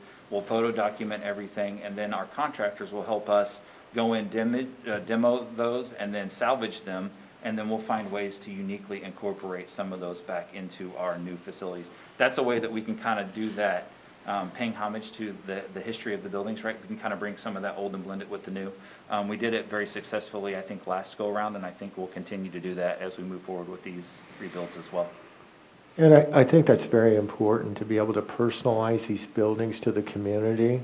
to where there's a feel that they're taking some of the old with them over to the new. And believe me, when people come in from outside the district or who attended Westwood View or John Deemer, and they come into that new school, they'll start looking for things that was in their old school. It never goes away. So I think that's real important to do that and to be able to personalize these buildings. Also, part of the standard that's being set not only has evolved over time, but I would really be remiss if I didn't bring leadership and learning into this, because we're building these buildings for kids to learn in, and that they're conducive to learning. And Dr. Hubbard and her team have their thumbprint all over these buildings that we are building. So, and our teachers. You know, we're not just getting a sample of teachers to be engaged. All of the teachers at these respective buildings have an opportunity to be engaged, to include the principal.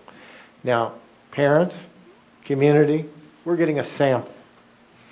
But 100% of our teachers have an opportunity to be involved in what their building looks like.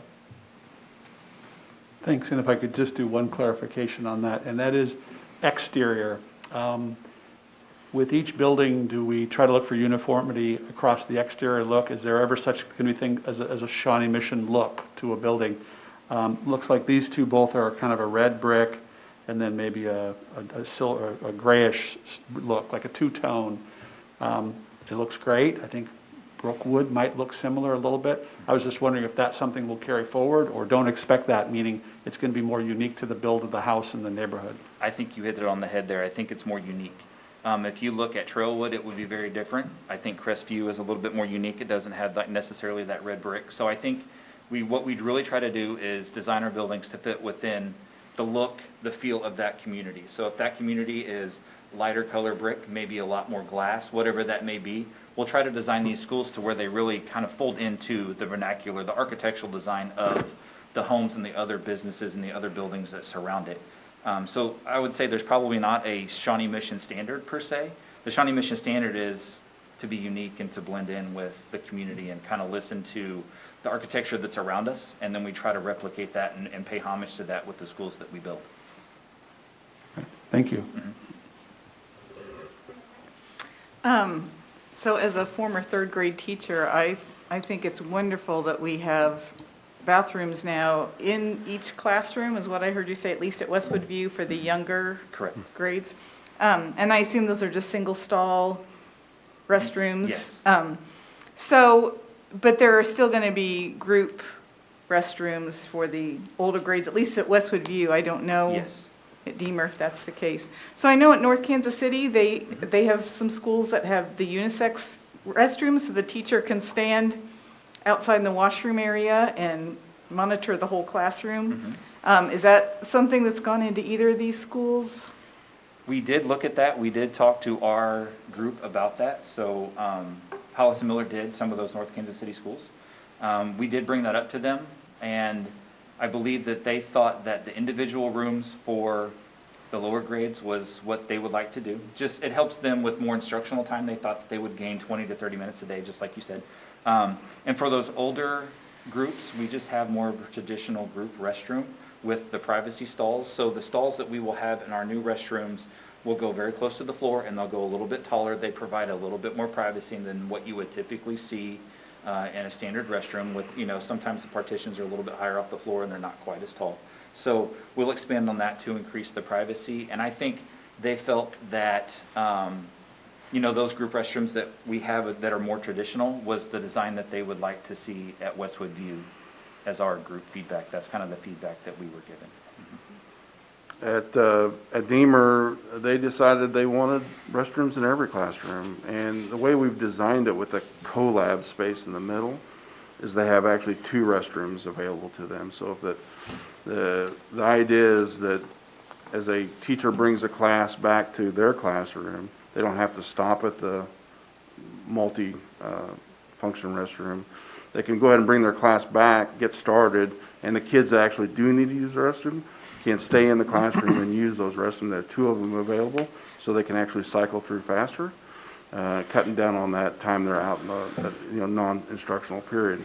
There was a lot of conversation about the older kids using that and how would they feel about it. And in the collab space there, they have a little bit of separation from their classroom, so they're not walking right out of the bathroom right into their classroom. And they felt that was a good move to give them that sense of privacy so they're not directly connected to their classroom. In the core of the building, for nighttime events and big events and things like that, we do still have those multi-use restrooms. And they are more of a traditional layout. We did talk about doing something that was a much more private individual room type of thing as a gender neutral type approach, but they decided that they wanted to keep those as kind of a traditional just for capacity. When they have a lot of people in the building, they want to be able to get people in and out and make sure they have enough. So the restrooms in the collab, those are single stall as Right. well, not non-gendered, anybody Right, could that's use correct. any one of them? Mhm, Okay. There's two of them. They're kind of adjacent to a classroom. That's kind of ours and that's kind of yours. But they're available. If one's busy, they have the other one to use. If one's down for some reason.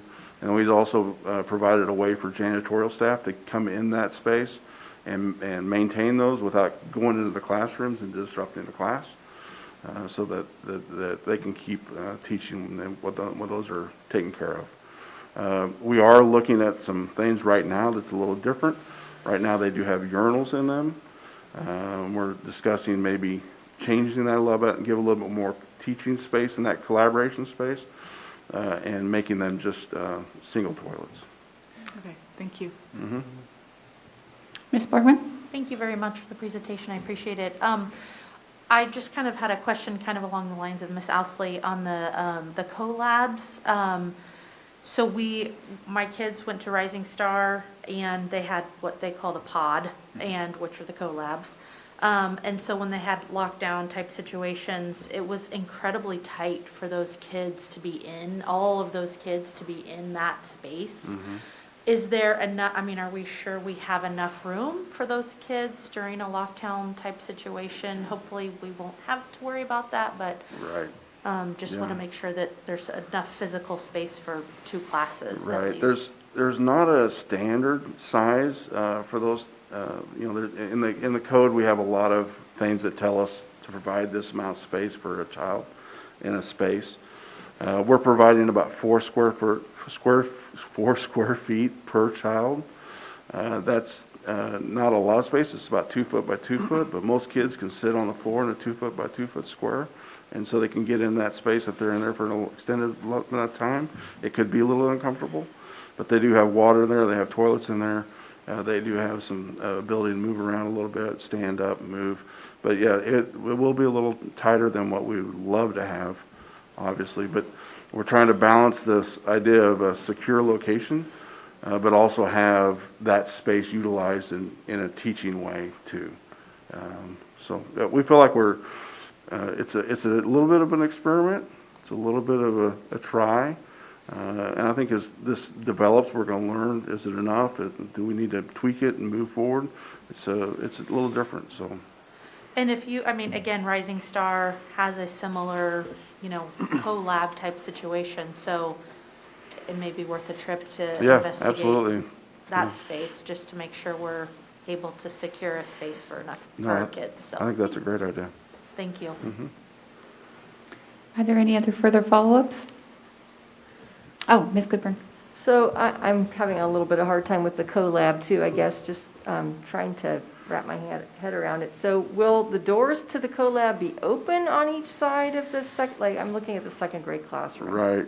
They're open, so they're just open, so both classrooms No, will be able to hear it each doesn't other all the doesn't time? represent really well on that drawing, but there are barn doors on each one of those. So each classroom has its own set of doors that they would be able to pull closed. So as a normal course of action during the day, they might have them closed.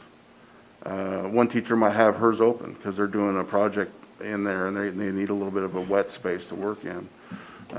They might both be open. They might be open a couple of feet. They might both be closed for acoustic. When they need that kind of privacy, they can close both sides of that space. So it has that flexibility of a completely open, partially open, or completely closed. One of the reasons we really like that is it gives a little bit of space between two classrooms, that buffer, and then it gives two doors as a buffer as well. So we have really good acoustic treatment. So one classroom is very active and something we can shut both sets of doors, and then that extra space helps attenuate that acoustic noise. But their cubbies and everything are inside there, so they'll be going kind of in and out quite a bit, right? Right, in the restrooms or whatever? So they might be going in and out quite a bit? Yeah, I don't think that the teachers actually thought they would be going in and out very often. I think they thought they would, recess, start a day, end a day, and then maybe once or twice during the day. I think most of their actually learning supplies would be in the classroom. It's backpacks and coats and those types of things. And then can you lock the barn doors? Right. They would be lockable from the inside. Okay, great. Thank you.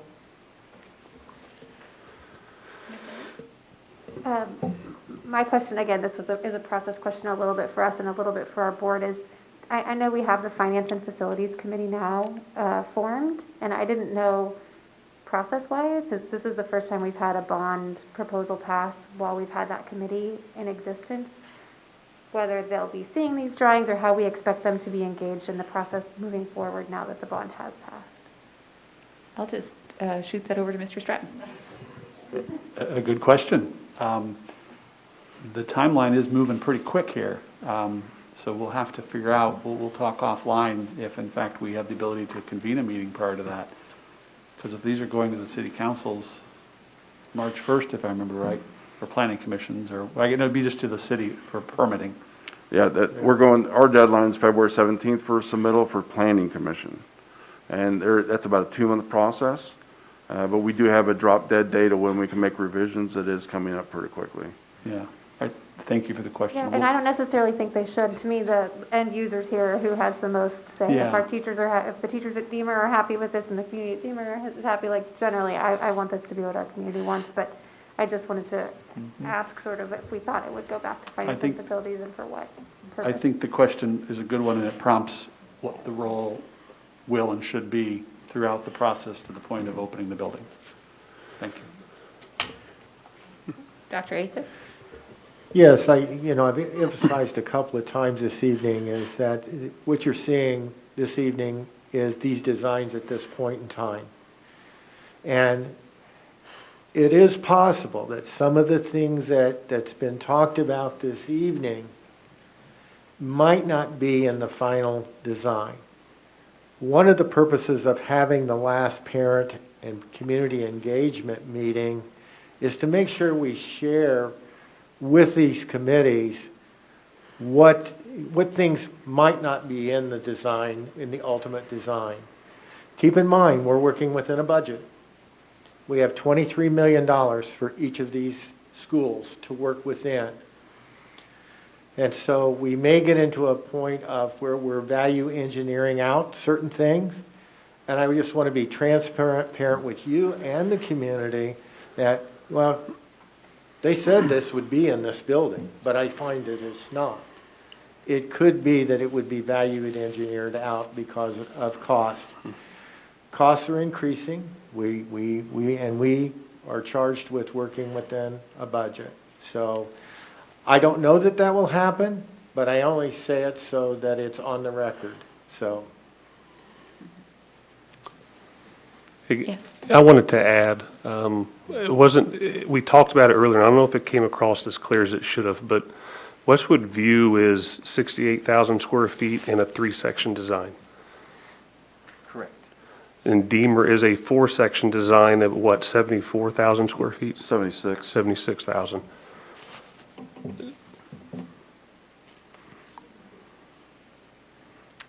Okay, I'm looking for any final follow-ups. Not seeing any. Go ahead, Ms. Embry. Sorry. This is, again, a question. I know that LEAD was mentioned, and I think we're going to end up getting a recommendation from our administrative team on that potentially at the next meeting. But one question I had was just knowing that the last time these buildings, we did a big elementary rebuild, set of elementary rebuilds, we actually had a director of sustainability for the district, which was Joan Levins. And we don't have anyone in that role right now. So again, process question of how do we make sure that we keep, both school district communities in Deemer and Westwood View brought up sustainability as a community priority. So how do we make sure that we're keeping that front and center as we go through all of these design processes? Yeah, and actually, Dr. Leanne Neal serves in that role currently.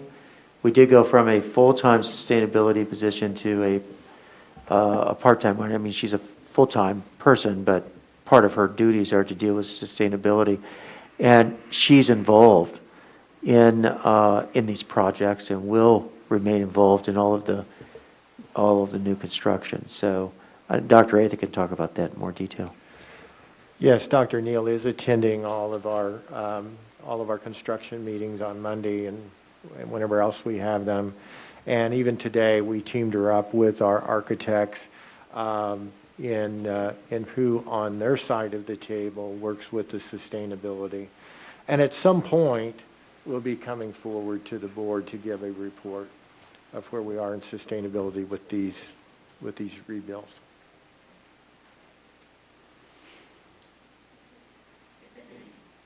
Okay. All right, now it looks like there are no further follow-up questions, gentlemen. So thank you for being here this evening. We look forward to having you back. Anticipate that will be soon, probably. Thank you. Thank you. All right. The next item on our agenda is the approval of the consent items. I'll move approval. Goodburn. Thank you, Ms. Goodburn. Is there a second? Second, Hembry. Thank you, Ms. Hembry. All those in favor, please say aye. Aye. Are there any opposed? Hearing none, that passes unanimously. And looks like we are up for our board member comments. So we'll start on this side of the table with Ms. Hembry. First, I just wanted to say I'm excited pre-K enrollment is open. I'm going to have a new Shawnee Missions, my 4-year-old will be signing up February 15th, bright and early. We'll be in the parking lot. Very exciting. Other couple of things I would just note.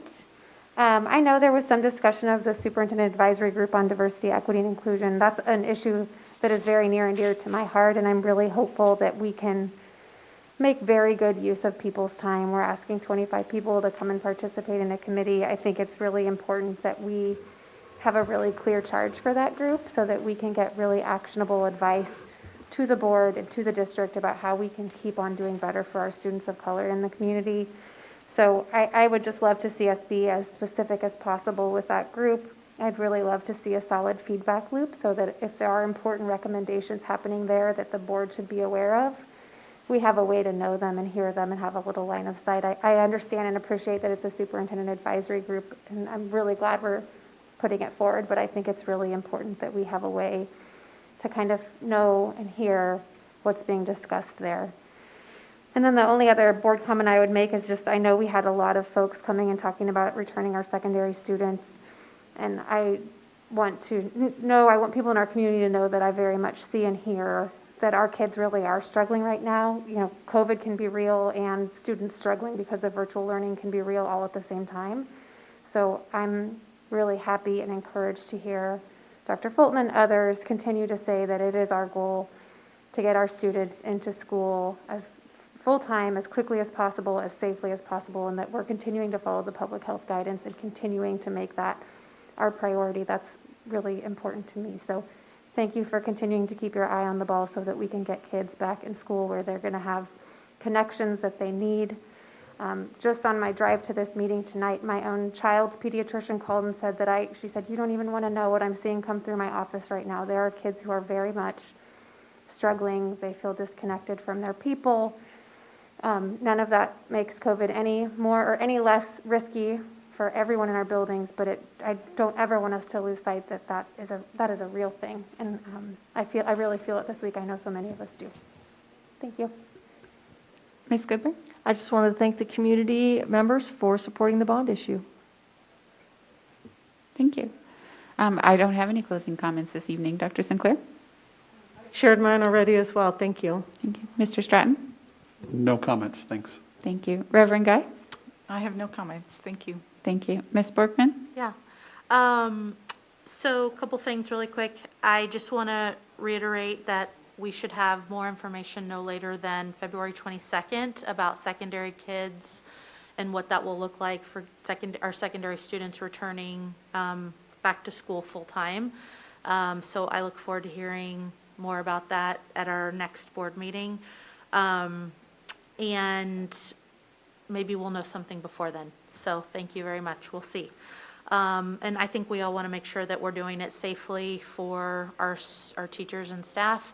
And also, we hear our community loud and clear about getting all kids in, as soon as we can, as soon as it's safe. I would also like to make a request at our next workshop to have a social emotional learning program evaluation. I know it's something that we have talked about in passing, or we've mentioned it, we've discussed it briefly, but I would actually like to hear how the district is doing with our social emotional learning, and would very much like to hear that sooner rather than later. It's been a little bit of a rough week for the Northwest area, and it's only Monday. And so I just want, the Northwest area to know that we are doing whatever we can with with our social workers to support students and staff. And please know that our students and staff, you're each valued, you're each loved. We care about each one of you a great deal. This has affected my family as well, because my kids go to school with the student. And so it's been a rough day. And I just wanted to acknowledge that and just let those who are home grieving tonight know that we care deeply as a board, and we're doing whatever we can to provide whatever resources we need to help get students and staff through this time. Thank you. Thank you. I will now seek a motion to move into executive session. If we could please have a 5-minute break between the time of recess and the time of it beginning. It looks like it's 8:11 now, even if just starting it at 8:15. And then I think we'll need 45 minutes for our first go-in.